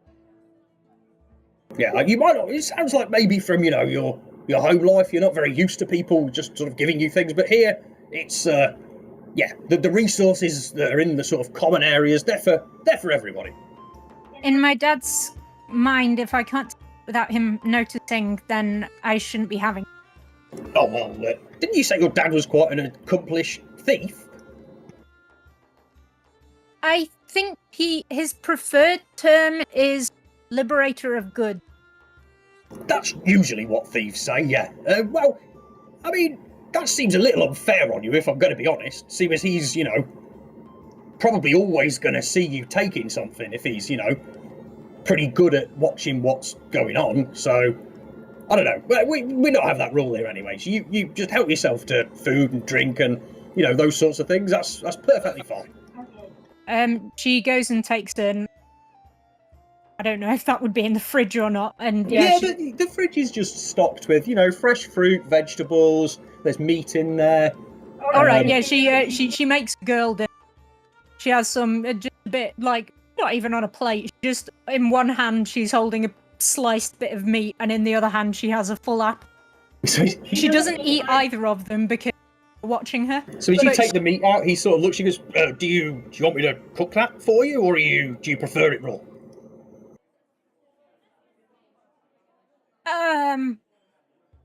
The apple's fine. I was more talking about the meat. Oh. This ready to eat. Well, I mean, it can be if that's what you prefer. It's meat. You can just eat meat. I'm sure you look like, you look like you could also eat raw meat, same as myself. But if you'd like it cooked, I don't mind cooking it for you. That's fine, Jawbone. You're old and tired, and I don't want to. I don't. No, don't be silly. Don't be silly. And he walks over, and as he does, he sort of looks to you and goes, "Rion, do you want some food too? Why don't I cook something for all of us?" I kind of hear his stomach growl at this point. Like he's been wanting to eat for a while. I mean, I heard that from here, and I wouldn't even need dog ears to hear that. So why don't we all go and get a fair food at the table? Like, and he walks over and he busies himself in the kitchen, just cooking you two, just like some just some really nice sort of hearty sort of stew. Do you need any help cutting things? Oh, that's fine. Don't worry about it. You. This is your first night here. It's fine. You guys, we could all take turns at cooking meals for everybody in the house. It's fine. Don't worry. You can see Jawbone. Actually, give me a perception check, Vex. I get a +0. Yeah, Jawbone's not trying to hide how he's feeling. You can see Jawbone is visibly concerned about you.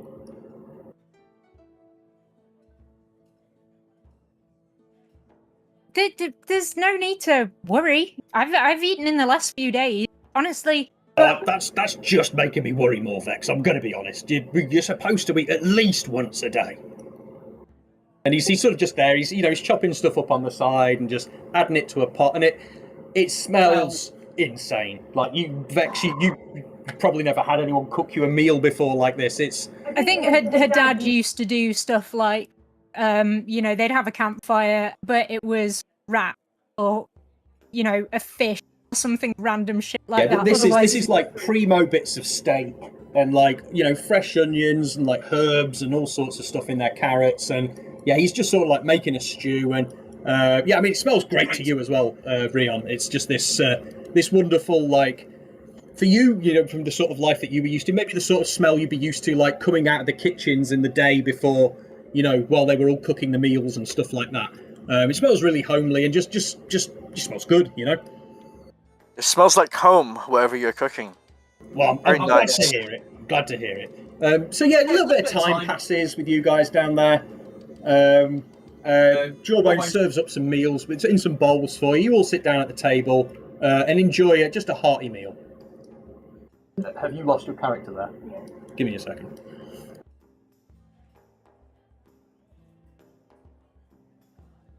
If I do this, does it look like my character's bounced? Yeah, that's what I was doing on the bed. Okay, good.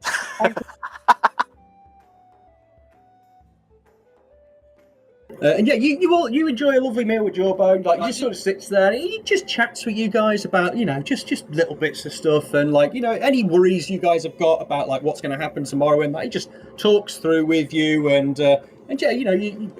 what do you? How do Rion and Vex? Do you guys finish the meal in front of you? What's their reaction to what goes on? I think probably to begin with, Jawbone notices that she's still she's never had anyone ever do that for her before. She's never been given a plate of food, and she's certainly never used cutlery before. So she just sort of sits with it in front of her until it gets about lukewarm, and then she just starts and hand fisting this into her face. I almost thought you were just going to like face into the bowl. Yeah, you know, but like full kind of goblin mode. She just goes and gets it all over her face. Is that the Jordan custom? raises an eyebrow, but is clearly just happy to see someone enjoying his cooking, I think, more than anything. And she belches at the end of it. And yeah, Rion, what about you? Is that the custom here to he couldn't quite describe what he was seeing, but You see Jawbone, despite the fact he has paws and no sign of an opposable thumb, using a sort of spoon with like a handle on it that he can sort of slide his paw into and like feed himself with. He sort of looks at you and goes, I mean, it's not necessarily how I eat, but who am I to criticise it? However you're going to enjoy your meal, enjoy it. well, you'll just see a Elarion just. I almost said Aileron. Fuck you. And he'll Sorry, that's on me. he'll just be eating it rather slowly. Like you can see him. It's like he's examining with each bite, like the texture, the flavor, getting it all down. But it's lovely. He loves it. Cool. Well, I think once you guys have sort of finished your main bowl, he picks up the sort of bowls off the table, puts them in the sink, goes over to the fridge and just sort of pulls out like a bowl of like, I don't know whether either of your characters would know it as custard, but it's like really sort of firm set custard, and he sort of brings it to the table with 3 small bowls and like spoons out a little bit for everybody. He does pass you a spoon, Vex, as well. With the bowl and just like, here you go, guys, a little bit of something sweet, just to help the digestion. You would have seen Vex finishing off her stew bowl, literally like plate. And as Jawbone came to take it away, she stopped herself from snarling at him. He goes, okay, easy, Vex. Herself. The food's gone. I'm not taking your food. It's Sorry, all right. Sorry. He looks weirdly comfortable with that situation. Like that's perhaps not something that unusual to him. He goes, it's okay, it's fine. Here you go. And he sort of pushes the bowl of custard towards you. He goes, here, try this. I think you'll like it. She prods with a finger. It sort of wobbles a little bit as you poke it. It's a bit like, it's not like the custard that we would know as people, as the players, it's more like a sort of, it's like a cross between custard and jelly, almost like a blancmange. Yeah, I get it. Yeah, so she just sort of pokes it suspicious. Like, looks like it, have you guys ever, slime mold? I've bought slime molds before, yes. It looks like a yellow slime mold. It doesn't smell like a yellow slime. No, that's because it's not slime mold. No, it's custard. It's basically just like eggs and milk and sugar all sort of whipped together. Yeah, so sort of tentatively raises the bowl to her, to under her nose and gives it a sniff. And then in the same fashion, kind of the moment she smelt it, and that's all her sense filled with this creamy, sweet scent, and she just sticks her entire face around the bowl. Jawbone walks back over to the fridge, puts the other half of the bowl of custard, the big bowl, back away, sits down and sort of starts to spoon his, and he looks to you and goes, "It's okay, Rion, tuck in. Have you ever had custard before?" I'm not accustomed to this name, but it looks like Lisamir, we called it. Oh, does that mean pudding in your language? Yeah, something like that. Ah, yeah, I get it. Yeah, this yeah, pudding. Yeah, that makes sense. Yeah, try it. I really like it. And he sort of like starts spooning away at it, and he gets sort of halfway through, and he sort of looks over to Vex and sort of abandons the spoon and sort of just like snarfs the bowl and starts licking it clean. You hear her. Well, you hear her giggle whilst face in the bowl. Just a muffled sort of. Yeah. Yeah. So are we the only students here? You guys, you four are the only students staying with me. The other students of Aguefort are from Spire, from Elmville, so they're all locals, and they come from they have families and stuff like that don't have any problem or trouble, so they can support them where they are. This here is more for people either outside of Spire, like yourself, to come to, so they can just come to learn. It's a bit like boarding for them. And then for people inside Spire and Anvil who've got, a troubled family or, a home life that isn't ideal, we just provide them with a safe environment outside of that they can really grow in, rather than some people live in pretty bad conditions, And as he says that, you sort of see him get he looks a little bit teary-eyed and a little bit angry almost. Not at you, but just at the unfairness of those situations for people. He's angry at the system. Must prevail. Yeah. I think on that sort of moment from Jorbo, Vex she gets the table, walks away, and then leans back and holds onto her stomach and just lets out this what's this feeling? I think you might be full, Vex. I feel heavy. Yeah, that's what we call full. It's the feeling you get after you've eaten a belly full of food. That is enough for you. I think Vex has eaten too quickly. Maybe he's eaten a lot of air. They've eaten a lot of air as well. Just a yawn as well. Yeah, Vex, usually what helps with that is go and have a little sort of lie down and a rest. You'll find it quite easy to sleep now, I think. Okay. Thank you for the bone. That's fine, my dear. You go and get some rest. Councillor Jawbone, do you use magic? And as you see Vex walk off up the stairs, you see Jawbone just sort of wipe a small, sort of tear from the corner of his eye and go, "Oh, I'm sorry. It's just, yeah, life's not fair." Allergies. Sorry, what did he say? Oh, no, not allergies. No. I was just, no kid should be 15 years old and have never found the feeling of being full from food before. That's kind of fucked up, really, isn't it? That's not wrong. That's the kind of thing my mother fights for, actually. What do you mean, the sort of thing your mother fights for? Well, not everyone's as privileged as us, and oh, you mean so she's sort of like a spokesperson for the people, sort of thing? An advocate, if you will. Yeah. Okay. Well, that's. I'm actually really glad to hear that. That lightens my heart a bit. The world is full of too much, bad stuff, doing things to people that really don't deserve it. Yeah. I mean, that's kind of why I took this job in the first place. Being a counsellor was a way for me to just sort of help people who I couldn't otherwise help, or maybe otherwise wouldn't get help. Do you use magic yourself, counsellor?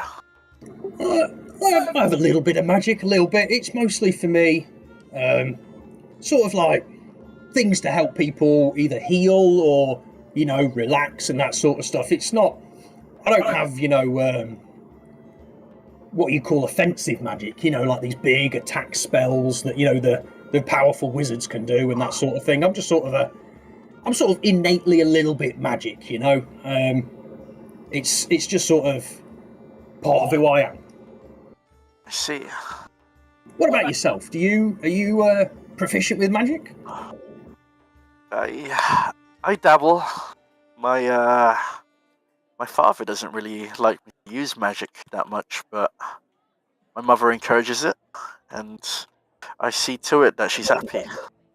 Well, good. I mean, it's important that, if you are innately a magical being, that you use that, and it would be an unfair request to make of anybody that they don't be the sort of the person that they are. So I'm glad to hear that, despite your father not approving, that you've taken it upon yourself to stick at it. It can be hard to do things when parents don't approve of it. Well, I should probably rest now, isn't it? Got a day ahead of us. Yeah, tomorrow's going to be a big one. Yeah, school starts at 9, so you guys have got it's not a super early start, but yeah. So why don't you go get some rest, and I'll lock up and I'll head up shortly. All right, you got it. Take care, Rio. You too. And yeah, Jawbone sort of secures the house, and yeah, he heads upstairs. Oh shit. When you get up to the bedroom, you can see that Vex hasn't actually got into the bed. She isn't aware that's it, but she's just curled up in a ball on the end of the bed. Can as he walks through, Hilarion go to tuck her in? Oh, as Jawbone walks through, sort of up to his bedroom, he goes, "Night, everybody. Sleep well. I'll see you all in the morning." Good night, counselor. yeah, she's fully out cold. She's in a custard coma. Yeah, he'll kind of like just. You know, like when you're like dusting, not dusting, like I don't know what you call it. No, you just What sort the of fuck is that thing? When you like open something up, like you open like a towel or Oh, you sort of like shake it out. yeah, kind of like open it up so that it hovers, like it floats down. If you know what I mean? Yeah. To like drape it over them, basically. Yeah. That's what he does. Give me a sleight of hand. Let's see how he's slighting. Well, it's more to see if you disturb Vex or not. Fingers crossed.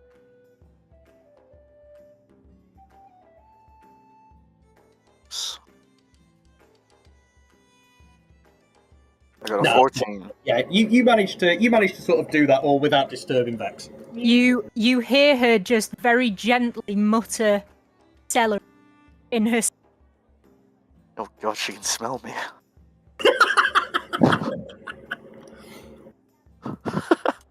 And he'll retire to bed. Awesome. So yeah, you guys will retire for the night, and I'll just arrange stuff for it to then be morning. Give me a second.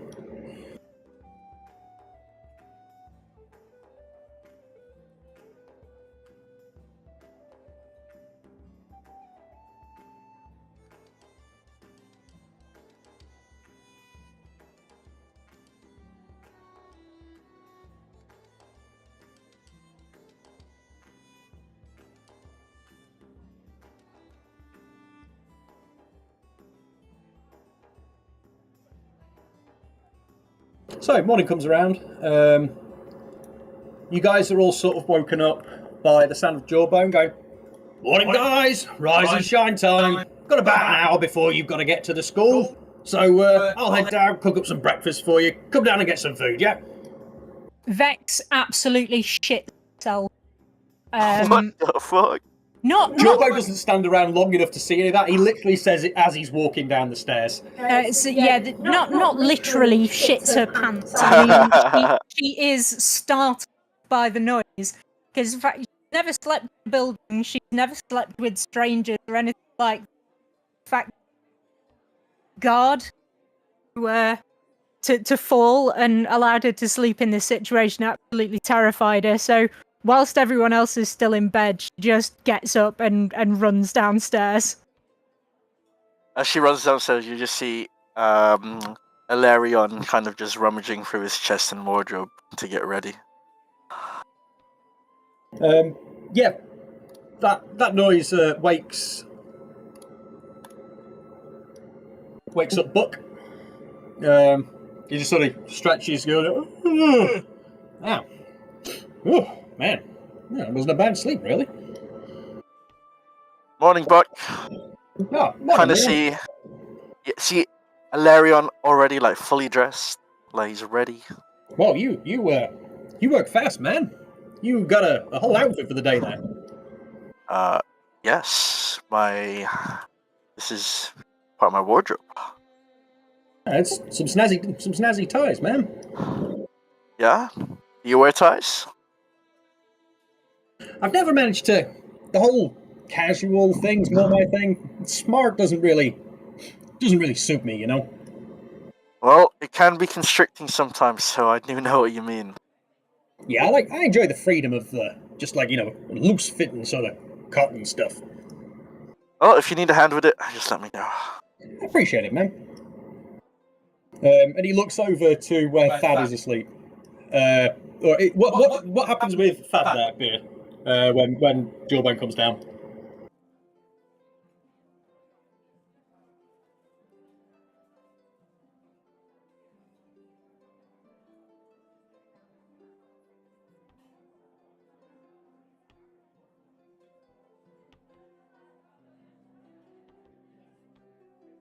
Oh God! Fucking hell! Book looks over to you and goes, "Man, how do you sleep in that armor?" You must have been very well protected for the night. Can I see if he's lying? Can I see if he's lying? Roll a deception check. Yeah, that's what I'm saying. Roll a deception for me. We want to see if you're lying. And then you need to roll a perception. Let's do it. Yeah. Yeah, you can tell that he's lying. I somehow doubt that.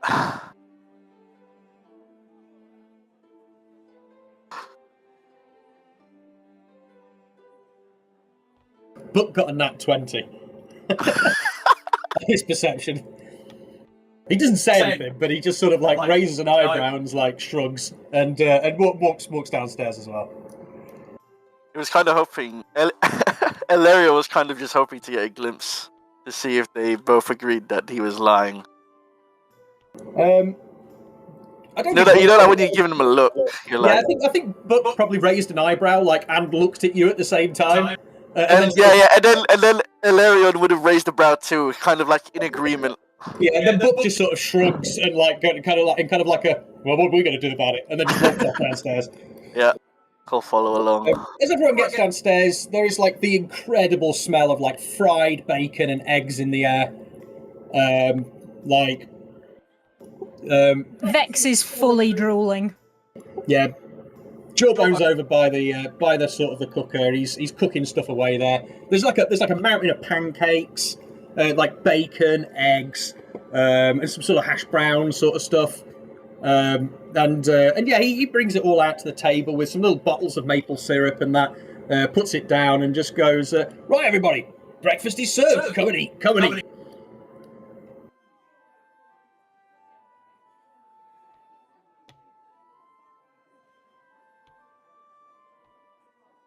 So yeah, what does everyone do? In fact, you know what? We'll switch to fucking turn-based, so we can do something. Thad, it's you.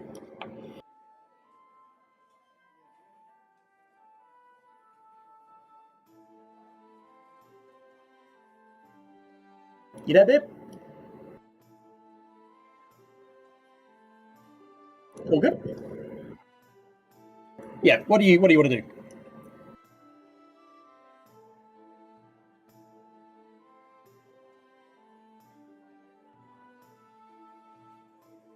Yeah.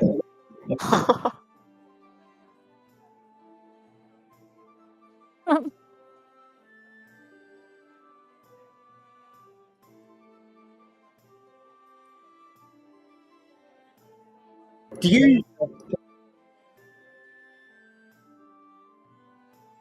Yeah, by all means. Roll a, I guess, perception check. Oh, no, insight. Actually, do an insight.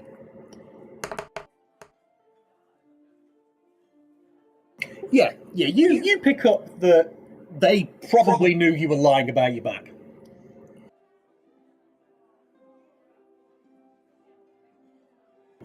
Does Thad attempt to serve himself from what's on the table, or does he sit there and sort of wait? And secondly, is he waiting sort of expectantly, as in waiting for someone to serve him, or is he waiting to be told that he's allowed the food?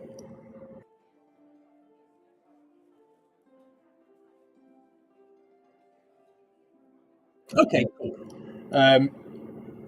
Let's skip to Book's go then, as you're doing that. Book walks around the table. He sort of whispers something to Jawbone. If you guys want to try a perception check to hear what he says, feel free. Let's do it. I got 2. I got a 16. Even on a 16, sadly, where you are, Rion, you don't quite make it out, but you kind of put two and two together with the whole interaction that happened upstairs, and you feel like it's probably Buck just like trying to look out for Thad, like because he doesn't want someone to be hurt or like sore on their first day of school. That's sort of what it looks like, and then he sort of sits down at the end and just helps himself to a pancake and some bacon and eggs and pulls some maple syrup over and starts eating. Rion. Ilarion will decide to sit towards Thad, and he will also wait to be served, I guess. Kind of what he's used to. He'll sit quite politely and look around. Okay, and then Vex, what are you gonna do? I think she's gotten over a little bit of her like self-consciousness from last night in regards to eating around people, so she doesn't really stand on the ceremony. Looks over at the guys, staring. Well, I mean, she sees that Ilarion is staring, Thad staring, nothing, and she goes, picks up eggs, and then walks over to them, and says, "You guys want breakfast?" And offers her fried eggs So to them. Jawbone sees you do that and goes, "Oh, Vex, it's all right. Sit down and you eat. If I'll sort those guys out. It's okay. Don't you worry about it. You guys look. Well, it might sound weird, but while you're here, you guys concentrate on kind of being kids, eh? You've got school to do and all this sort of stuff.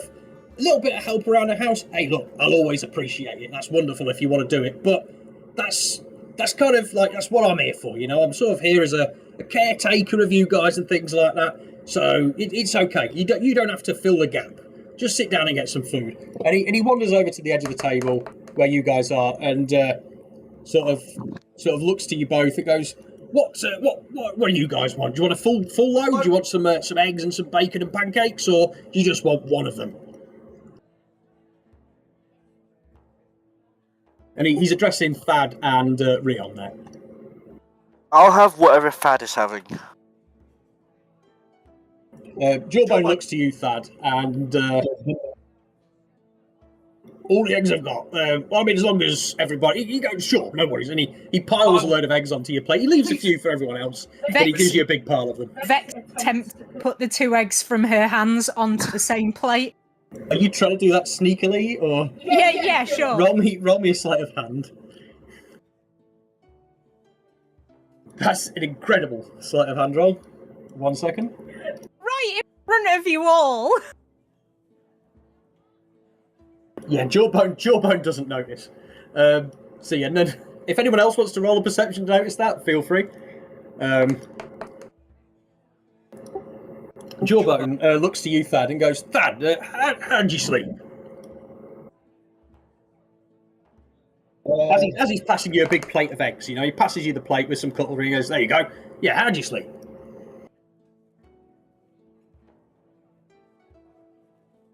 Bombastic side eye.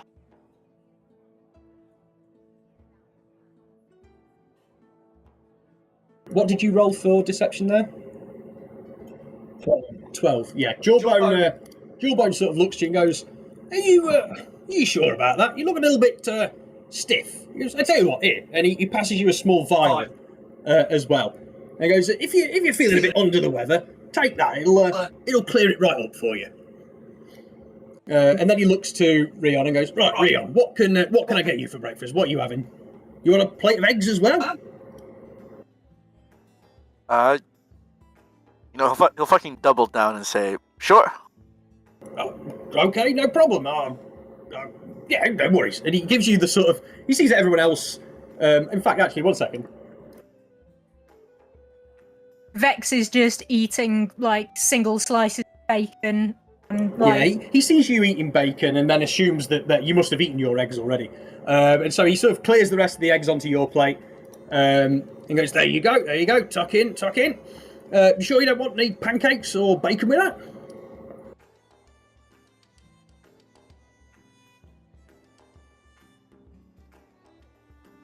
Sorry, he's asking Rion. Sorry. You there, Apollo? Sorry, say again? Yeah, he says to you, he sort of puts all the eggs on, blasts the eggs onto your plate, and goes, you sure you don't want any bacon or some pancakes with that?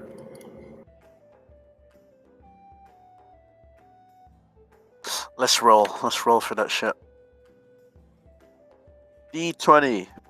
Odds for yes, evens for no. Go for it.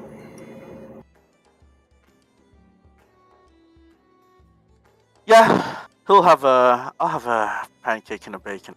Sure. He sort of grabs like a two-pronged fork and forks a pancake onto your plate, and then sort of like scoops a little bit of bacon on there as well.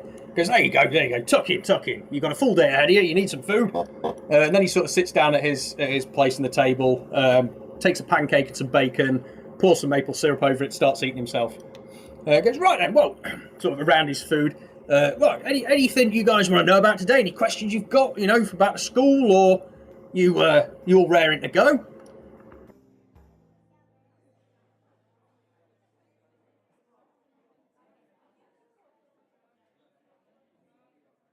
Vex is just stuffing pancakes into her face, one after the other. Probably didn't even hear the question. I think it's technically Thad's turn, so he'll look to you, Thad, and be like, anything you got worried about today, Thad? Anything you want to ask, or are you all prepared?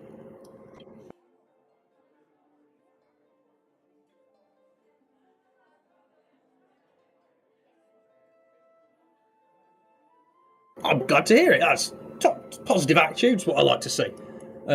Buck, what about you? Buck's just busy eating. He sort of shrugs and kind of goes, "No, I'm same as Dad. I'm pretty ready." He goes, "Great, good stuff. What about you, Rion? Anything you want to ask about the day that you got upcoming? Any questions? Any sort of worries? Anything like that?"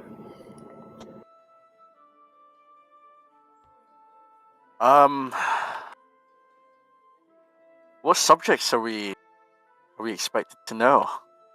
Well, that's a great question.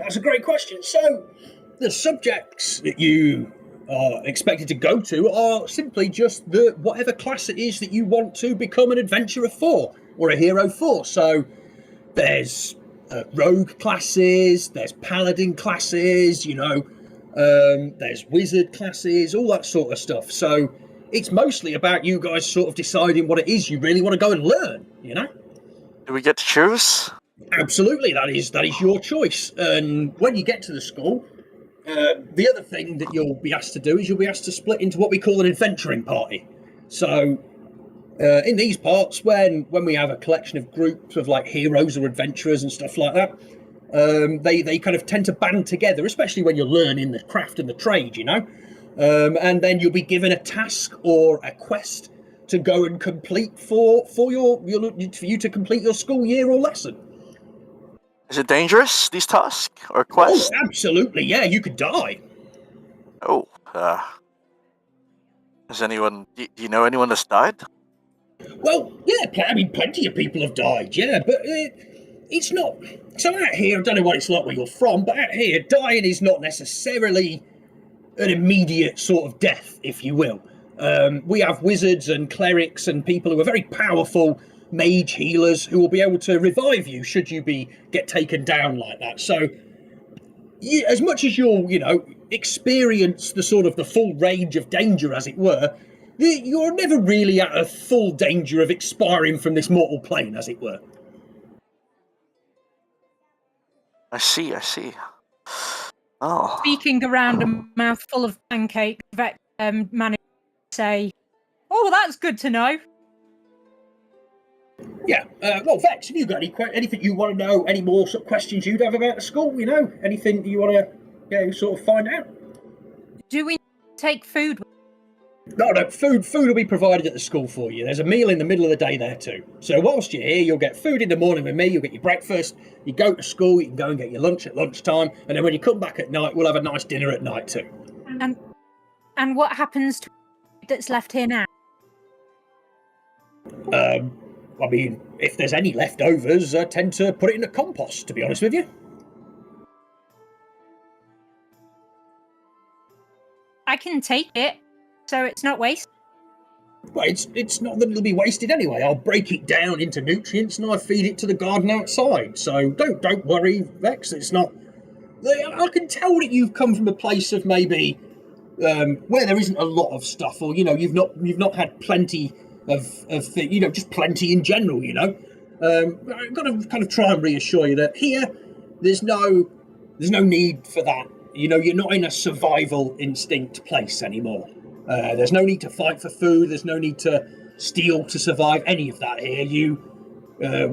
We believe sort of societally here that really you kind of everybody deserves to live, as it were. So survival here is more about us fighting magical threats to our way of existence than it is about worrying about where our next meal is going to come from. So as long as you guys are going out to the Adventuring Academy and you're actively learning how to fight those threats to our magical existence, the rest of society kind of provides for you as we go. There are exceptions to that, obviously. There's shops in town, there's diners and places like that do require money to be paid for their services, But if you guys, if anyone here doesn't have any money and you need some gold so you've got money to spend, just let me know and I can provide you with a little bit of a stipend so you can go and do things together as an adventuring party or as a group of friends. You can just go and get an ice cream if you want. Okay, on that answer, you see that she begins taking bacon back in her pockets and just putting it on the table in front. Good, that's it, Vex. I tell you what, do you have any money, Vex? Yeah. I should probably phrase that a little bit better. Do you have spending money? Do you have spare money that you can afford to use for things? He goes, you know what, actually, don't worry about an answer to that. And he passes you a little sort of coin purse. I've got 80 gold. It's fine. I've got loads. I think you should keep that for yourself. And he passes you a little bag, and there's 20 gold pieces in it. Because you use that for, and when you run out of it, just come and tell me, and we can replace it, okay? You can get some more, it's not a problem. Like I say, here, it's about people having enough to survive, and also comfortably, too, We don't want people needing to, whether it be a necessity to steal or anything like that. We don't. We feel like as a society we should be a little bit more, forward. And I'm not worrying for gold, like I said before. The Adventuring Academy sort of reimburses me for anything that you guys need. So if there's anything you do need, make sure you tell me, and I will make sure you get it. That's how it works here, okay? Okay. Good, I'm glad. So there's 20 gold there for you, and he looks around the table to the other guys. Anybody else need gold for your week out there? Is anybody else need money, or are you okay? I should be all right. Thad, what about you? Do you need? And it's plenty for you. Well, if you need any more, make sure you ask me. Okay, it's no problem at all. And he looks to Buck at the end as well. Buck looks up and goes, I've got a small amount to be here with, but I'd very appreciate if you wouldn't mind. And Jawbone just sort of looks at me and goes, no, not at all. Here you go. And he passes him a little gold, little 20 gold coin sack as well, and goes, just as long as everybody's got enough, that's more my main concern. So yeah, when you guys have all finished up with your food and that, get ready to head out to the school, yeah? I've got to go there today as well. I am the counsellor after all, so we can all head there together if you'd like. Jawbone, sorry, silly question. Is there a river nearby? Yeah, why? What's the problem, Vex? I haven't had a wash yet. Oh, well, you see the sink behind me there? Yeah? Well, there's one of those upstairs, the top floor in my room. You could just go wash in that if you need. Where does water come from? Out of the tap, look. And he walks over to the tap and sort of twiddles one of the little metal knobs at the side, and you see as he turns it, water comes out of the spout at the top. Whoa! Yeah, we have this thing called plumbing here. It's like inside water. goes over, starts washing his face off. Well, I mean, if you want some privacy, you can just use the what. Never mind, it's fine. Do your thing. And yeah, so if there's anything else any of you guys want to do or ask or do beforehand you head out for the day, now's the time for that. Good. Anyone?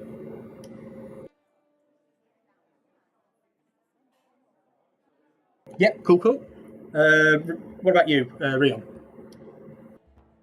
Well, he's already prepared, so he's kind of... I guess he's just taking a seat here, kind of waiting for everyone. Cool. Yeah, so Joe goes, yeah, so when everyone's ready, I'll by the door and we'll quickly take a magical teleport over to the school, yeah? Rion, can you tell me if I got the custard off my face? He'll inspect. Yeah, roll a perception check for me. And if you want to roll something, Vex, for just how well you washed your face. You just roll a 20. Yeah, you can choose what you'd like. You can use a sleight of hand, I guess, if you want to add a bonus to that, that's fine. I washed it so badly. You've still got plenty of custard there. Oh, no, really? Oh, okay. just going to head in. This isn't as good as the river. Jawbone sort of says, don't worry, Vex. We can take a trip down the river later. That's fun. Just get yourself cleaned up for the day now. And yeah, Question. just roll a sleight of hand to wash yourself in the sink. I have a question, actually. Yeah, sure thing. Could I have used I can't even pronounce it. I can't say it! Prestidigitation. Yes, that one. Could I have used that to clean Vex? You absolutely can do, yeah. Okay, let's see how well Vex is cleaned up. Yeah, did you make that? I got 30. Okay, yeah, so Vex has done a pretty good job of cleaning herself up. She's still kind of scruffy, though, because she's just sort of washed herself with water, and then, her fluff's, sticking up in all sorts of different places. So if you want to cast a prestidigitation, you can sort of do that to, neaten her up and, just sort of, shine, knock the rough edges off, if you will. A gust of wind and give her a blow dry. No, it'll be like this. So he'll call to Vex. Psst, Vex, over here. He'll take out his wand from his pocket. He'll wait, Nice hit. hang on. Oh, swell. He clears his throat, and he'll just mutter the spell under his breath and cast Prestidigitation. And he'll give a light tap on your snout. Hey! And hopefully that should clean you all up. Prestidigitation. Is there any? Are you trying to put any style into this? No, it's kind of more just to clean up. He doesn't want to change his style or anything. Yeah, so Vex looks pristine. Yeah, she is spotless, basically. I think you're ready to go. Just staring down at herself in disbelief because the caked on mud from her clothes you've just magicked away in seconds. Taken literal years for her to build up. Oh yeah, Vex, you've never seen your equipment or fur this full of sheen and shiny. Yeah, just super clean. And you'll just see him withdraw his wand back into his coat pocket, basically.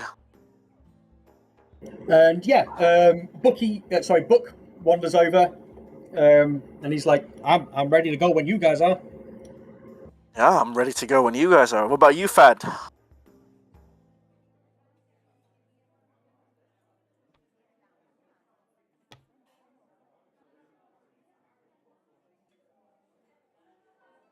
Cool. So as you all sort of gather around Jawbone by the door, he pulls out a scroll, and he's like, "Right then, everybody, stay nice and close to me.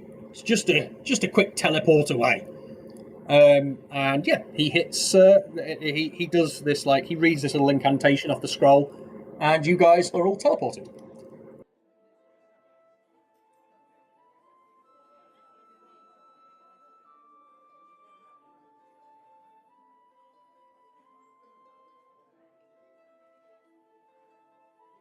Give me a second to get the board ready. No worries.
Holy shit. Sorry, ignore that.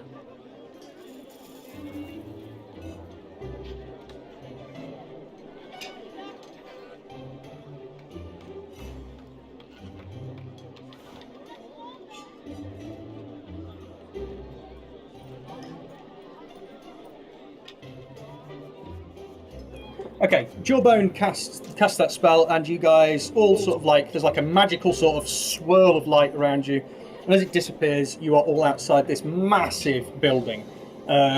Likely to be probably one of the biggest buildings that maybe your characters have ever seen, depending on where they're from. Vex moves close. Just terrible. Right, there we go, guys, and welcome to Aguefort. This is the Aguefort Adventuring Academy. What do you think?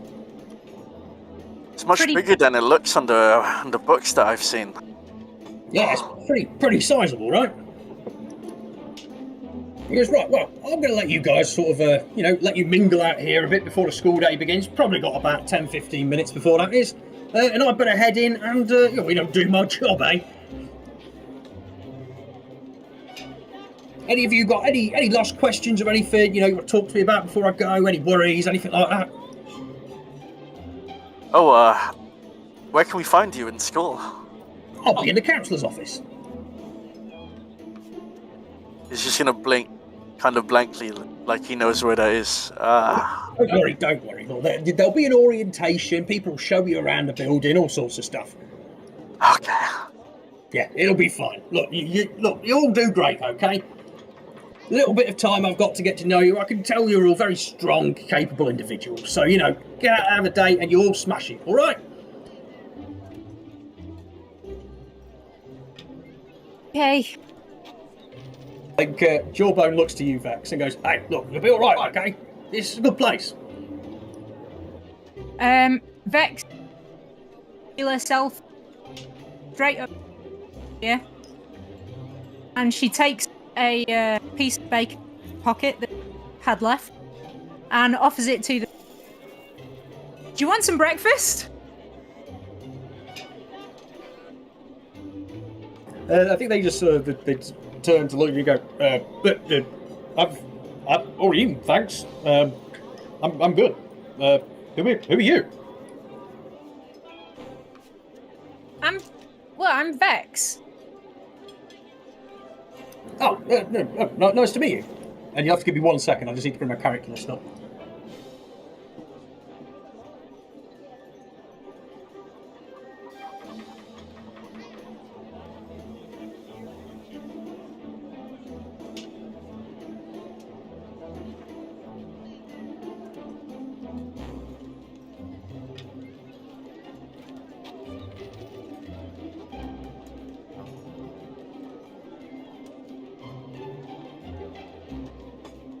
This is quite the place, isn't it, Fat?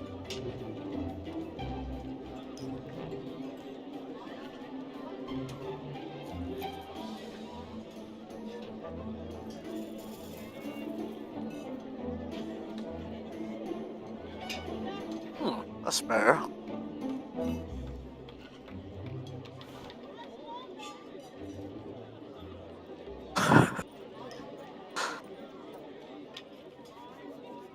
I think if it's not clear, Larion doesn't like to refer to most things as creatures.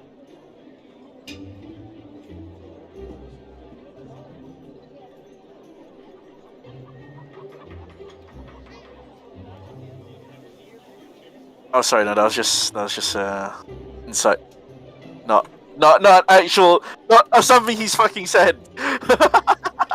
Not something he said. Just to clarify. Yeah, the person you walk up to, just sort of goes, I'm Hargis. Nice to meet you, Hargis. He says this to Vex. He goes, I'm Hargis, and no, I've already eaten, thanks. He goes, you new here? Yeah, we're Jawbone. Oh, you're like the trouble students, yeah? Trouble? Yeah, well, Jawbone looks after, like, you know, people who've come from, like, difficult places and stuff like that, doesn't he? She puts the bacon back in her pocket. And he said, look, just a bit of advice, just like, maybe don't offer people pocket bacon, because they might kind of think it's a bit weird. Oh, okay. Yeah, sure, okay. Yeah, just try to be helpful, you know, and they sort of walk off and they head off somewhere. Yeah, what is it you guys want to do? I'm going to switch to turn-based mode and make an initiative. Give me a second. Jawbone wanders off into the school. Yeah, what is it you want to do then, Vex?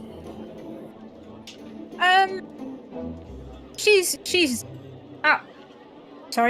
never been in this sort of situation. You know, there are a lot of... She's used to living in a forest, so there's too much open space here.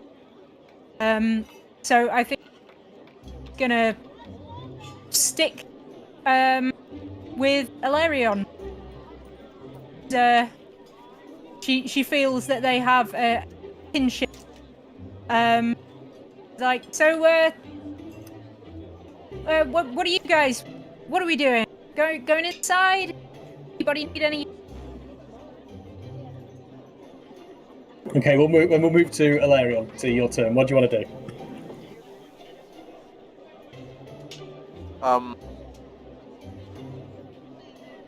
He'll kind of look to everyone, well, that he's familiar with. So just before he'll kind of say, I suppose we could explore outside for a little bit. What do you guys think? Buck just like sort of goes. I mean, I guess I don't know what we have to head inside and like meet people to start the day. I don't know. I don't really know what's happening, to be honest.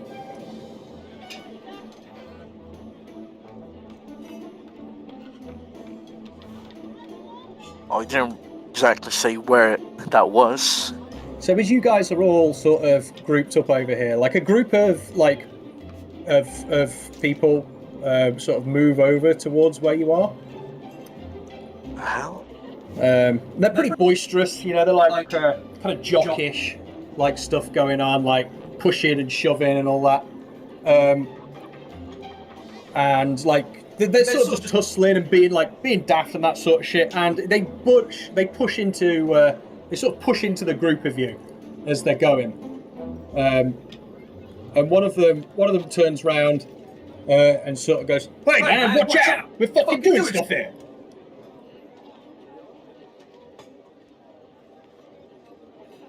Who did they push into? Sort of you and Ilarion there, like the guy at the back sort of got pushed backwards and then like bumps off you and all that. And like, yeah, they sort of turn around and go, "Hey man, watch out! What are you fucking doing? We're trying to practice stuff here." You're the one that bumped into us. What are you talking about? I'll take offense to that. When she gets bumped away, and he immediately says, "What are you doing?" She grabs into her bag, takes out 100 berries, and she just throws them on the ground for those guys. Okay. Wait, did you just throw ball berries to the ground? Yeah, so they spread to cover a level 1 foot, and any creature that enters the level deck save, they pro. Heck, why can't I see it? There it is.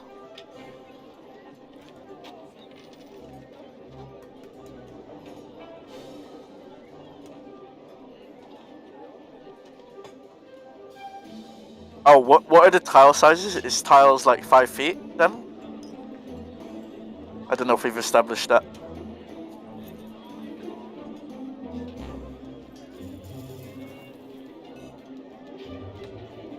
So yeah, it basically that. Nice. See, as you do that, the one on the edge here sort of dances aside a little bit and goes, "Hey, what are you doing?" Oh, in fact, hang on. Yeah, probably. "Hey, fucking hell, what are you doing, man? Like, who the fuck are you lot? But you fucking new here or something?" The name's Vex. Don't forget it. "Well, I won't forget it when I'm bashing your head off the wall. Like, you guys think you are? Messing with a fucking football team?" You're the football team? What's football? Just like doesn't. Just stupid. You know what, it's red blood rush. That's what it's called here. It's like, you know, you kick a ball around, you run around the field, you fucking kill people if you have to. It's a bad man's game. One of them at the back goes, "Yeah, go on, tell him, Grog." Wait, what was his name? Grog? Grog.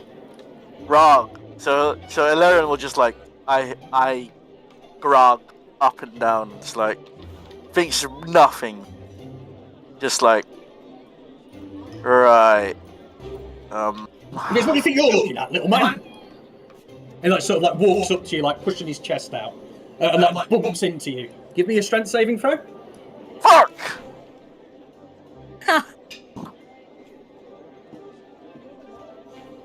Oh, not bad. Please!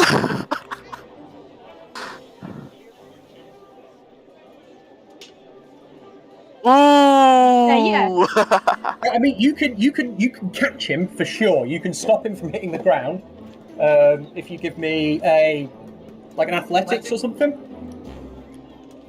just like a strength save.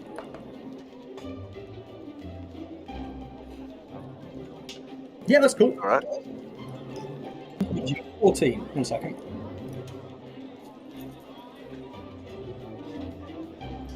Yeah, so that guy walks up, he like pushes Rion, he like falls over backwards into you, Thad, and you sort of catch him and like bring him back up. And Rod goes, "What, you want to fight then? Do you want to go?" What's your problem? You want to pick a fight? What's wrong with you? Yeah, and he swings on you. Can he... can he dodge?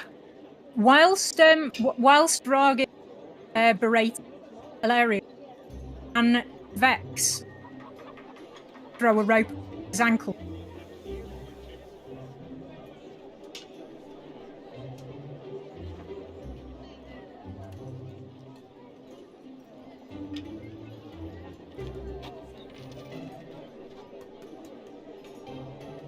First aid skill, we've already picked a fight with the jock. Check. Okay, I'm going to need you to roll me initiative, if you can, for Rion. Or anyone else who's going to join in the fight, feel free to roll initiative. I didn't want to fight. Where's my initiative? There it is.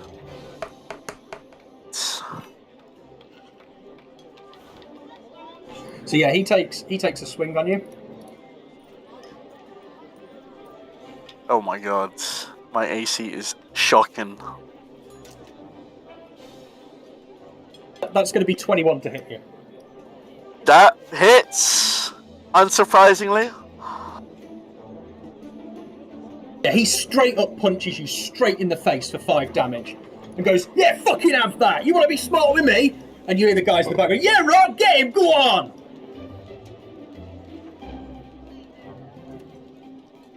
And then that is going to be Vex.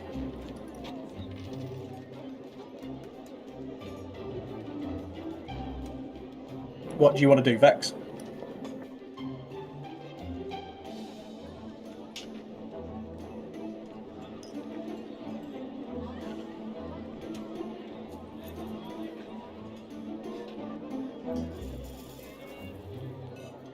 I want to.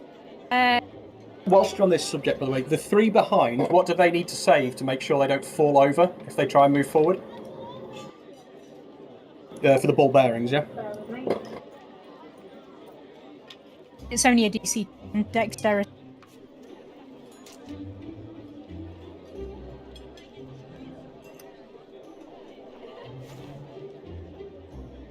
Okay.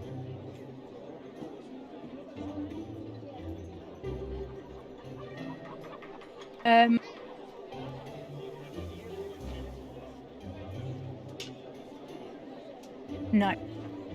So yeah. I would like to say sneakily try and use the rope and run around all of them, around their ankles, try and tie them up, but it's daytime and it's very open space and nothing to hide, so it might not be that successful. If you want to try and do something stealthy, you need to roll stealth.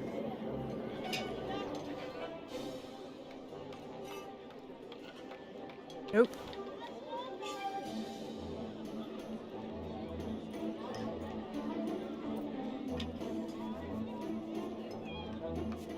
I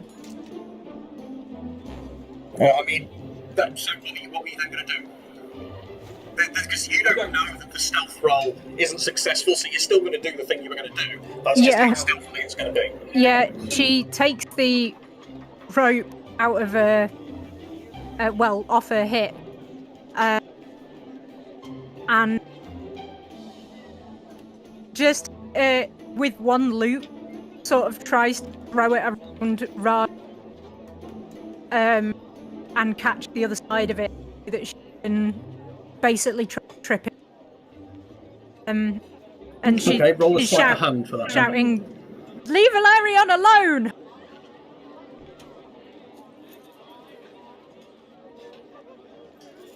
Yeah, cool. Yeah, you get the rope around his legs.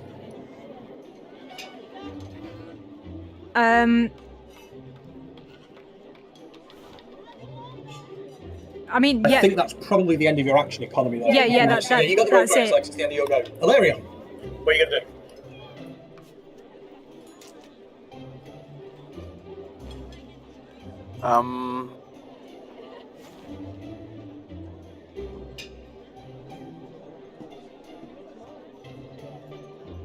Can I cast sleep? You can do anything that you can do, dude. What do you want to do? Go for it. Yeah, I'd like to fucking cast sleep. In a... What does it say? 20 feet? Sorry. Is this a 20 feet spear area? Sphere. Yeah. But can I just do it so that it only affects these guys here? I don't want to. I will need to read your. Give me a second. Let me just read your character sheet. Creatures within 20 feet of a point you choose within range are affected in a ascending order of current hit points. So yeah, what you could do if you don't want to hit your friends is if you put the point of the sphere starting further back, like there. Yeah, that's what I want to do. You can have the edge of the sphere just sort of catch them, like that. Yeah. Oops, sorry. Yeah. That's kind of literally what I want to do. I don't want to hit anyone else but them, basically. Yeah, cool. Yeah, go for it. What they got to roll on that? What save?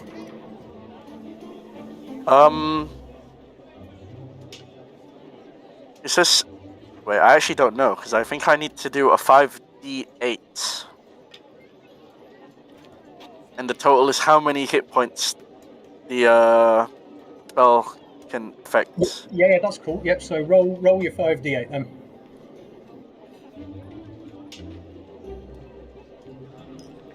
So, total of 21. So start with the lowest one first, and work Okay, your way you're down. only going to be able to get 2 of them. Yeah, works for me.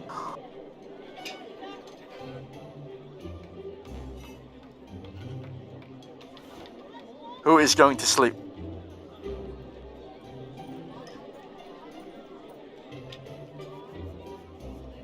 You choose the 2 that go to sleep, buddy. Can I get the warrior and the commoner, the half-orc commoner, to just like fall asleep right in front? Yeah, sure thing. Yeah, they both fall asleep.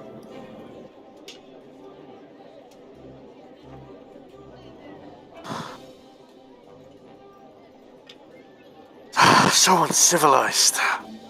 Till he'll pat himself down as he ends his go, and he'll look to the other 2. You 2 want to join them as well? They sort of look at you and go, "Whoa, man, no! We're just here for the entertainment, man." And they sort of like turn around and like walk away.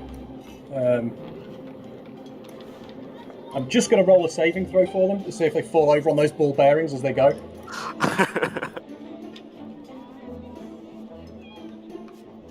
That's one spell slot used. Oh One my falls god. over and one walks away. This is so fun. Yeah, he falls over. And yeah, this one sort of walks off and goes to sort of talk to other people. Fad, it's you.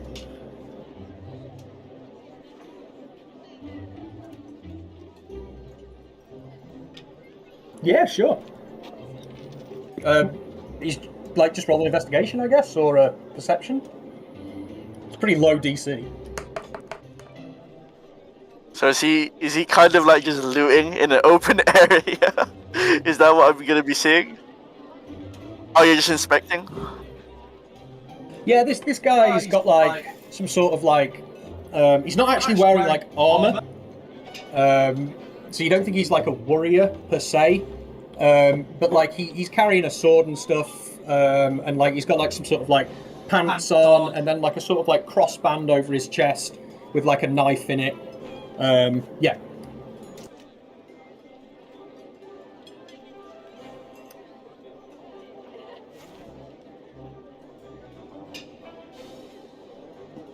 As you go to do that, roll me a perception check, please. Got his pants off.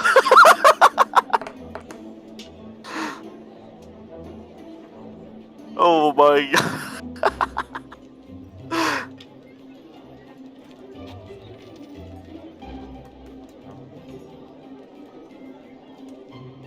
Okay, give me 1 second there.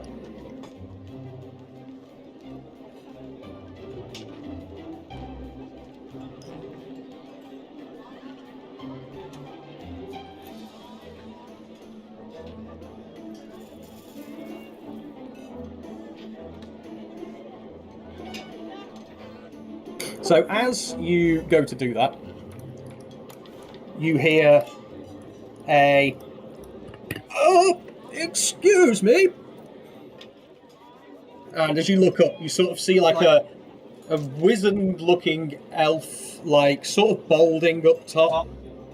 And guy doesn't look very powerful or anything. He just looks a bit like a tired, old, like cleric, like sort of elf. He goes, "That's quite enough, thank you. We don't need to do that here." They're the ones that started it. Well, be that as it may, if you all four head in, please, and I will reprimand them myself. And he walks up. And he walks up and goes, "What are your names?" Larion Silverthorn. And he points to Thad, "And yours?" And he points to Vex, "And yours?" Vet. And he points to Buck, and Buck goes, "Buck Castle?" And he goes, "Right. Well, inside now, I'm Galia Faith. I am the vice principal of the school, and you shall listen to me. Inside, please. I will deal with these miscreants. And to the victor here, do not go the spoils, Mr. Thad. This is a school, a place of learning. If you end up in a fight, you do not loot the body of your opponent. Now, enough. Inside."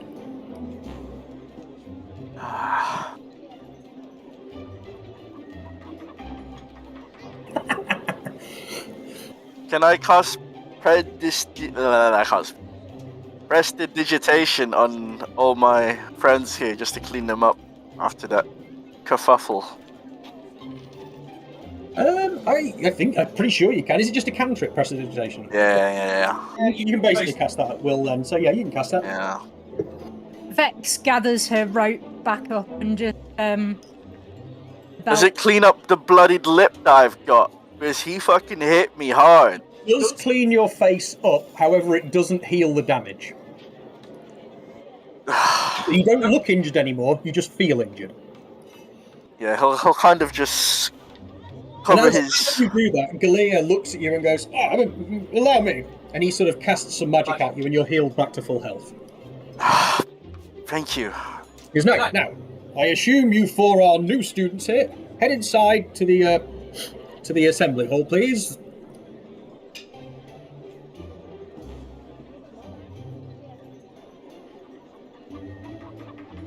Cool. And yeah, so he watches you guys until he sort of watches you walk all the way up to the entrance and towards the inside of the school.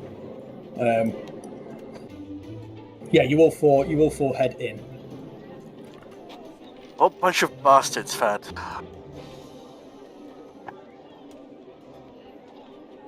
I'll say as they're all making their way across to the school hall.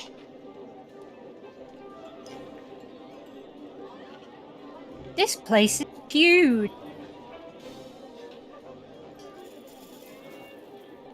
It is, isn't it?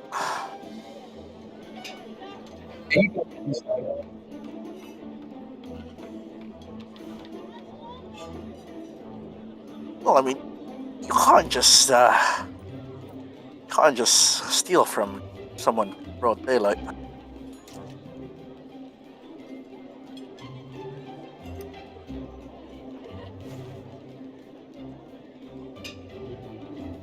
So I do. Thad, he's right. You can't steal from someone in broad daylight. You have to hide and be sneaky about it.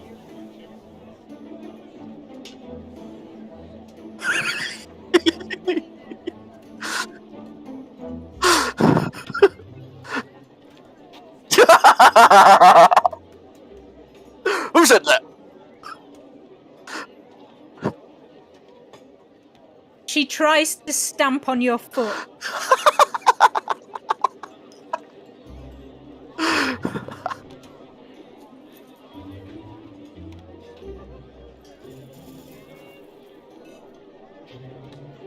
I don't. If anything, it's going to harm her because you're wearing full metal boots and she's poor. In fact, like, what?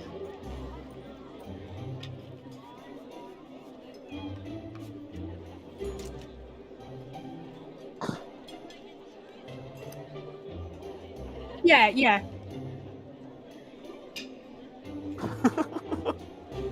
Yeah. So she does that, and you don't even. Well, see.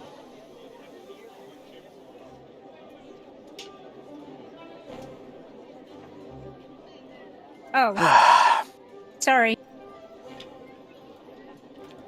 Let's not waste any more time.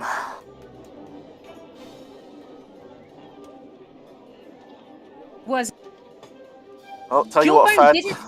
Jawbone said we can't steal from each other. Didn't ever say we can't steal from other people in the school.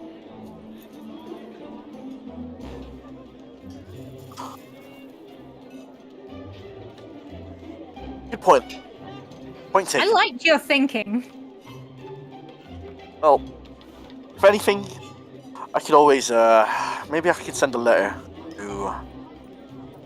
to either me, mum, or my Sorry, dad. Beard, sorry to interrupt quickly. Is there a fucking shortcut for undoing a movement where you just moved a character?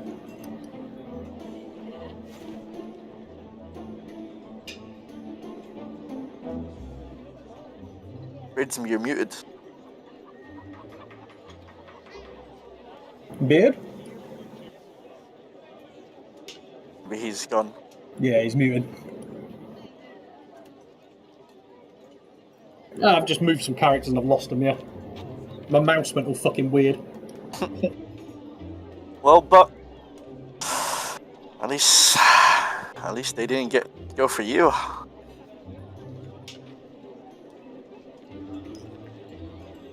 I didn't know you guys had the same last name. Oh, Beard, sorry. Just a quick one. Is there a fucking shortcut for, like, undoing a character movement you did? You know, to, like, remove, like, to undo that movement and put it back where it was? Yeah. Oh, god damn it. I know.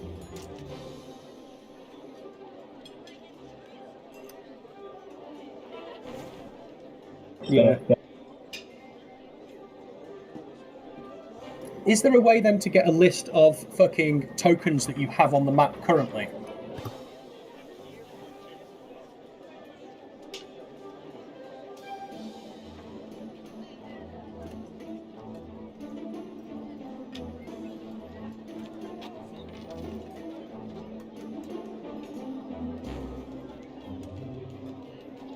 Yeah. And they'll. Oh, okay, so that could work then, yeah. So.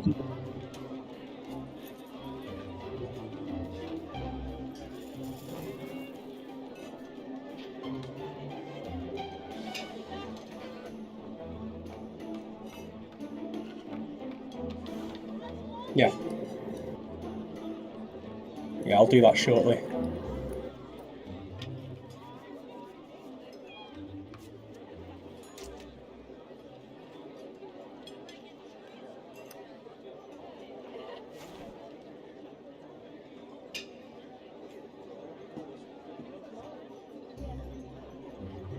I had some wacky mouse glitch when I was trying to move stuff inside, and it's just yeeted like 4 fucking like tokens I needed, and I can't find them anywhere.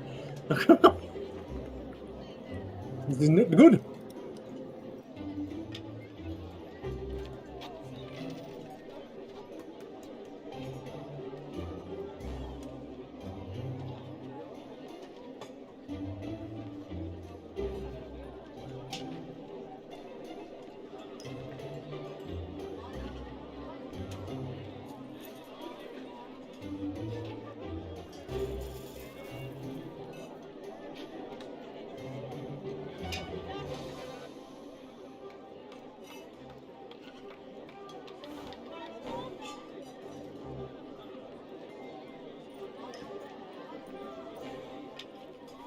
Yeah, I think I need to get a bit better at TaleSpire, guys. Sorry, give me a second. No worries.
What is it?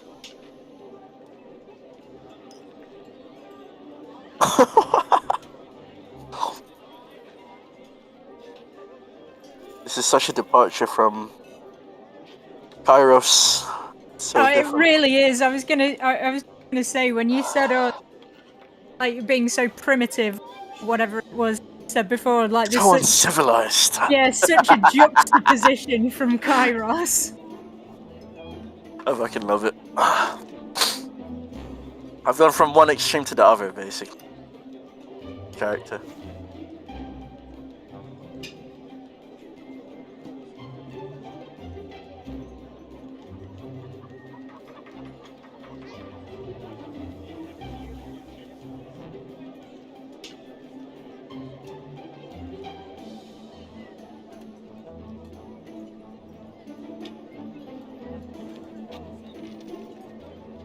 Sorry, I'm just fucking naming all these fucking characters and making them like permanent things. One sec. No worries.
Sort of.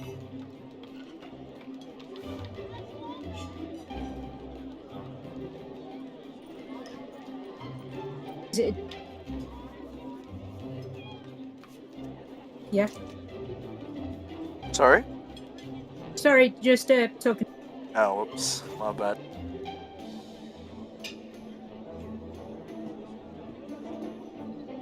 So I'm just trying to make sure I've got all the fucking teachers before we start, because it's going to be a nightmare else.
Okay, right, got all the teachers finally. Okay.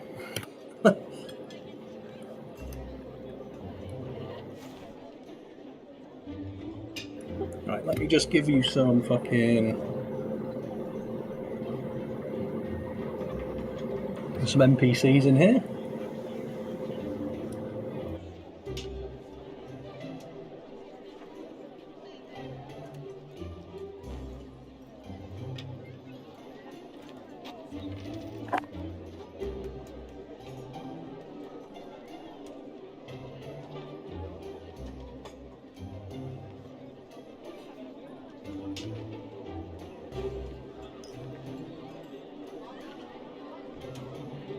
Right, okay. I'm not going to go too wild with placing NPCs everywhere because I don't think it's going to be like that much more immersive, you know? Let me know if you guys feel opposite, and I can do.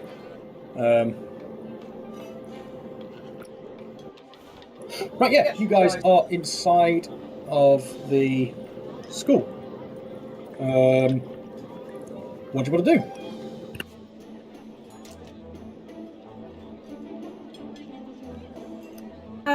All of the has the rest of the student body walked past. Yeah, you see students have started filtering in and walking straight down the hall in front of you. A lot of students are peeling off though, going somewhere else. Like they're like going to wait for their classes or anything. Are you? Give me an insight check.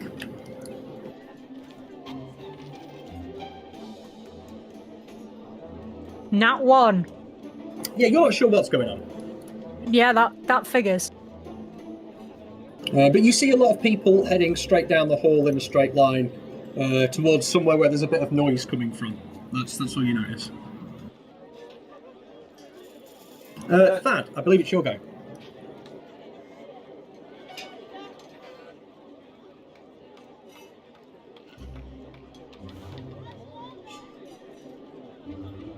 Go for it.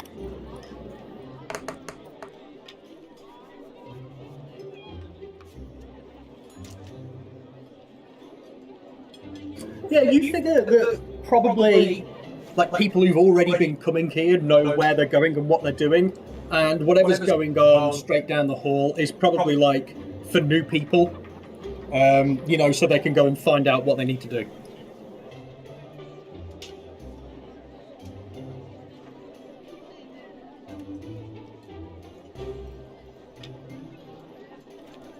And we'll keep with the same movement rules as well, like where you can double move out of combat, just so you guys can actually get places, you know? Yeah. Pardon me.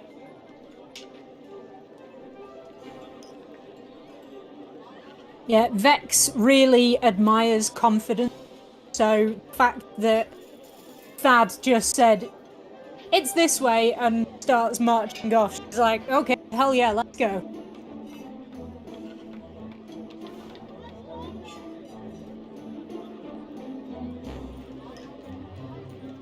Don't have a lot of movement speed with this. Okay,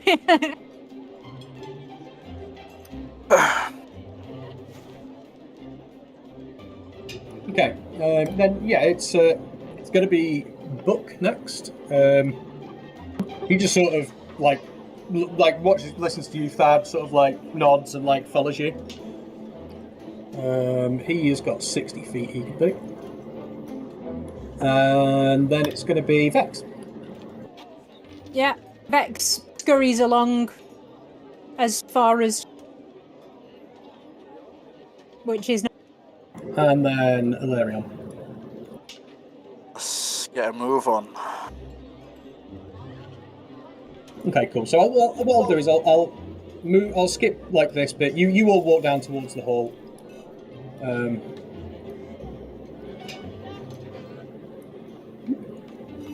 And you walk into like this big, like stage seating area with like a big stage at the front. Like theatre of the mind time now a little bit, guys. I'm not going to populate all the chairs with people in here, just because it would make movement and all sorts of stuff a nightmare. But yeah, you see that there is like 2 rows at the front have got like mostly filled up with just like people who look about your same age and look about as lost as you do. And then the stage is just full of they're adults, so you assume they're teachers. Thad, it's your go.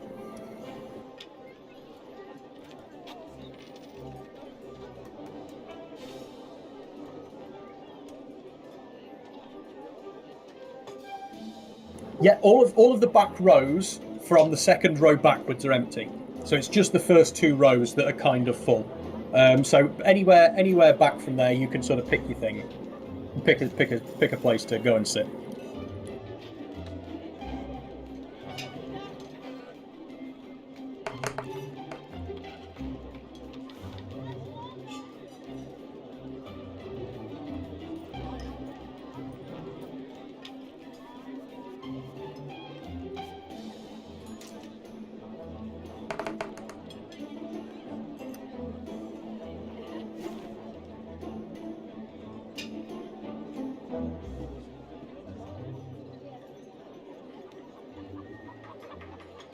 Cool.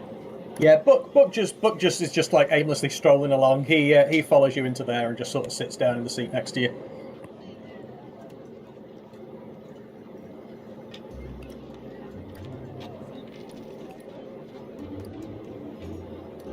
Yep. Then Vex.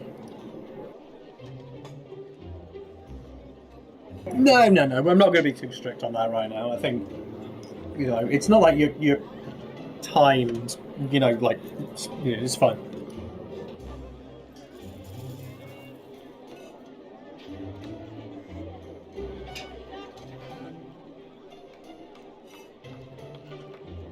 Cool. And then Alarion. Yeah, let's. I can't see where I am.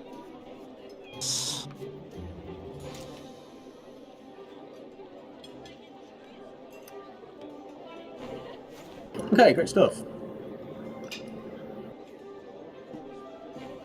He'll fold his arms, cross his legs.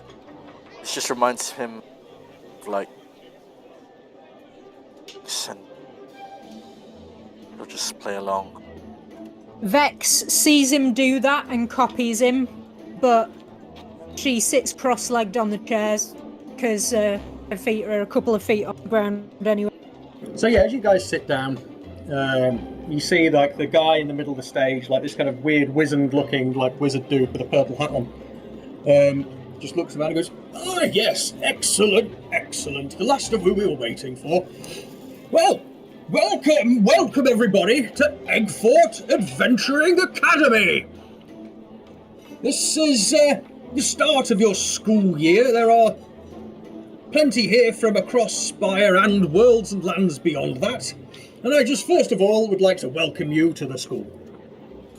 Second of all, I'd like to introduce the teachers that you will see, perhaps if you should choose their subjects for the year before they go to teach their students now.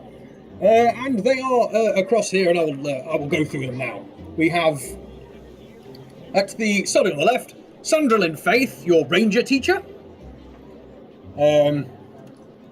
Should you choose to be the sort that explores outside and, likes to hunt, she will be your go-to. We have Abria Dimmerwaith. Oh, sorry, my fucking list has gone wrong.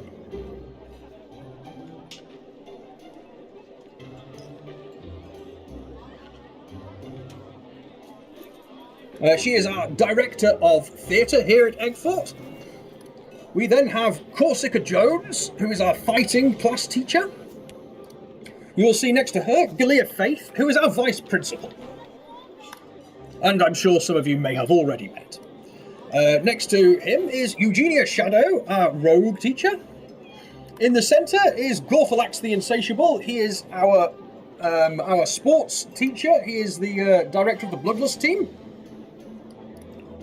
We then have a new addition for this year, a previous alumni of the Academy. This is Gorgog Thistlespring, a most celebrated artificer and also barbarian. And he will be teaching your barbarian classes. You'll see next to him Jawbone, who is our school counsellor. Again, I'm sure some of you will have already met him and will know he's very nice. And should you have any problems at all, Jawbone is the man to go and talk to. We have Halo St. Croix, who is our paladin teacher.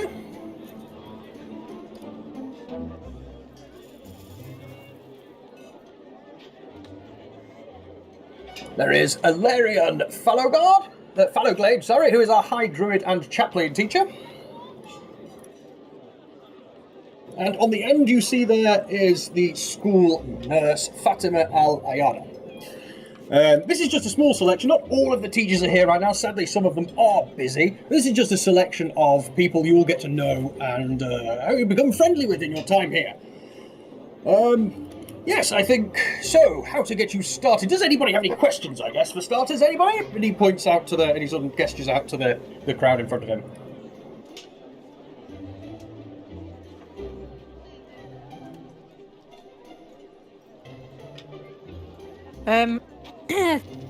Just completely overwhelmed by the entire experience, though she's not saying.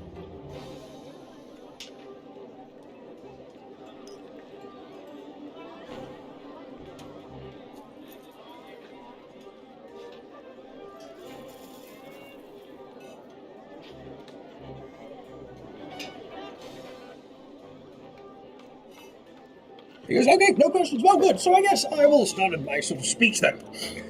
So, I guess, what is Aguefort Adventuring Academy?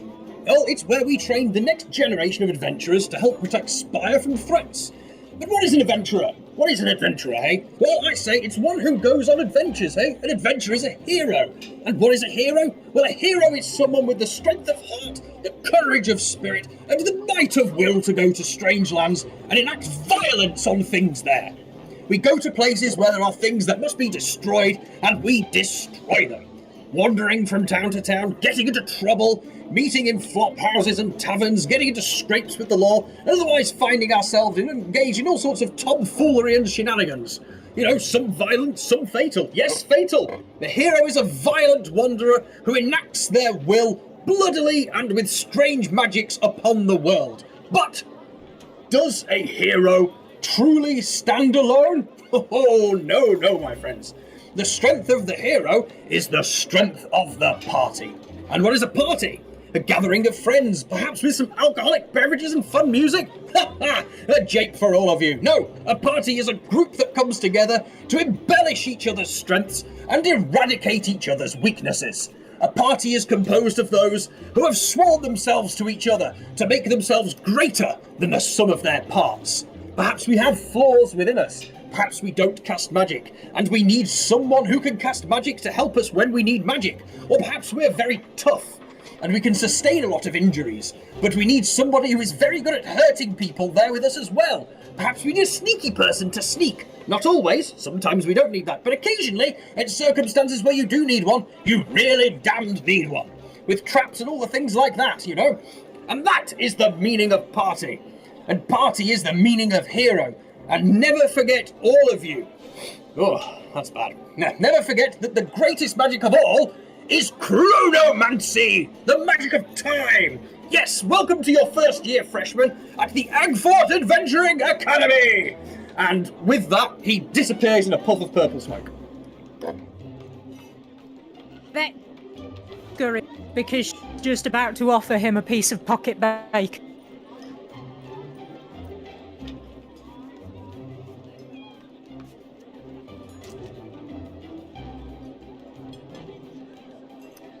Very, extravagant. And as Arthur Aguefort disappears and that, Galia Faith moves forward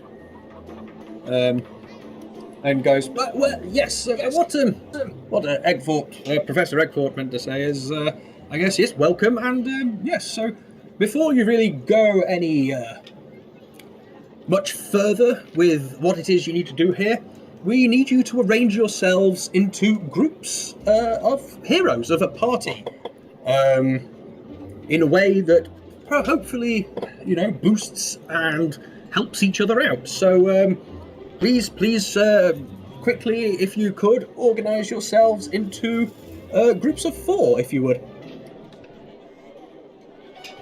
And you guys all see that all sorts of the students in there, everyone starts shifting around in chairs and moving, they're just talking with this person and doing that. What is it you guys want to do in that time? I hope no one's thinking of splitting up, first of all. Yeah, are you guys okay if we just kind of stick together? It makes sense. I mean, we're already sat here.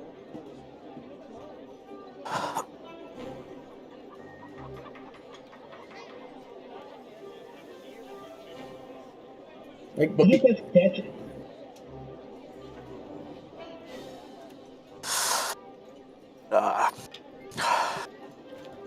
The professor was called Aguefort.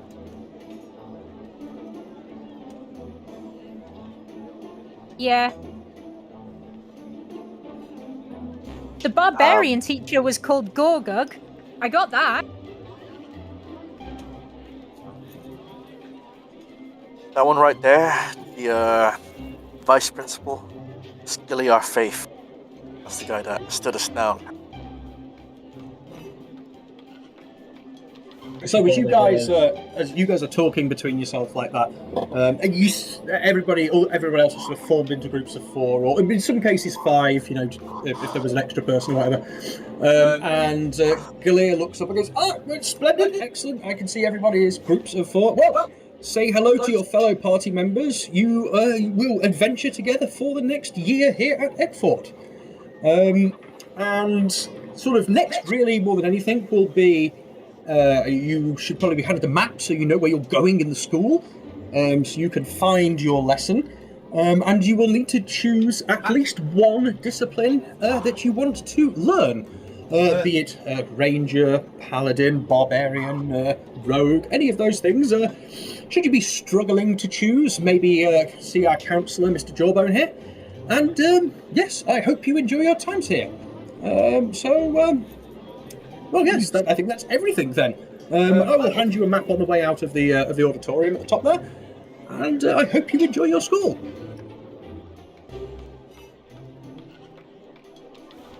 By the end.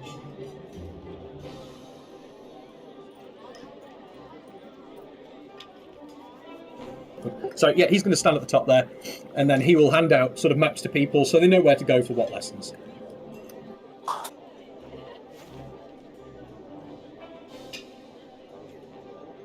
You guys know what you're picking?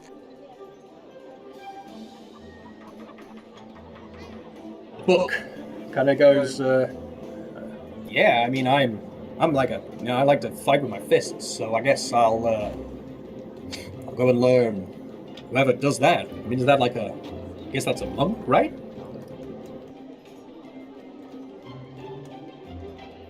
Yeah, I think Something that's like a monk. Sound like a fighter as well.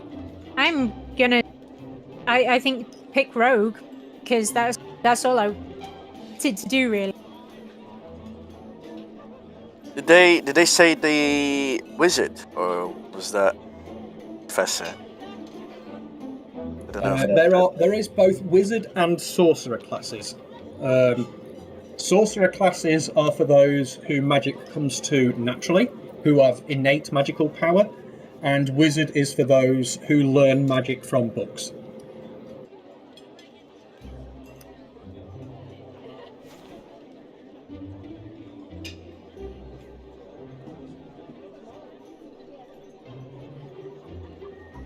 Who was the wizard teacher? Or did they not say it explicitly? I don't think they said explicitly. He might have been one of the ones that were missing, yeah. Okay. So Ilarion will just say, well, they didn't really mention the one that I wanted to go for. Book goes, well, maybe you can find it on the map, you know? Maybe you can just sort of go to the room. Maybe lessons already started. Yeah, let's head up. Sounds good. And all 4 of you are going to head out of there.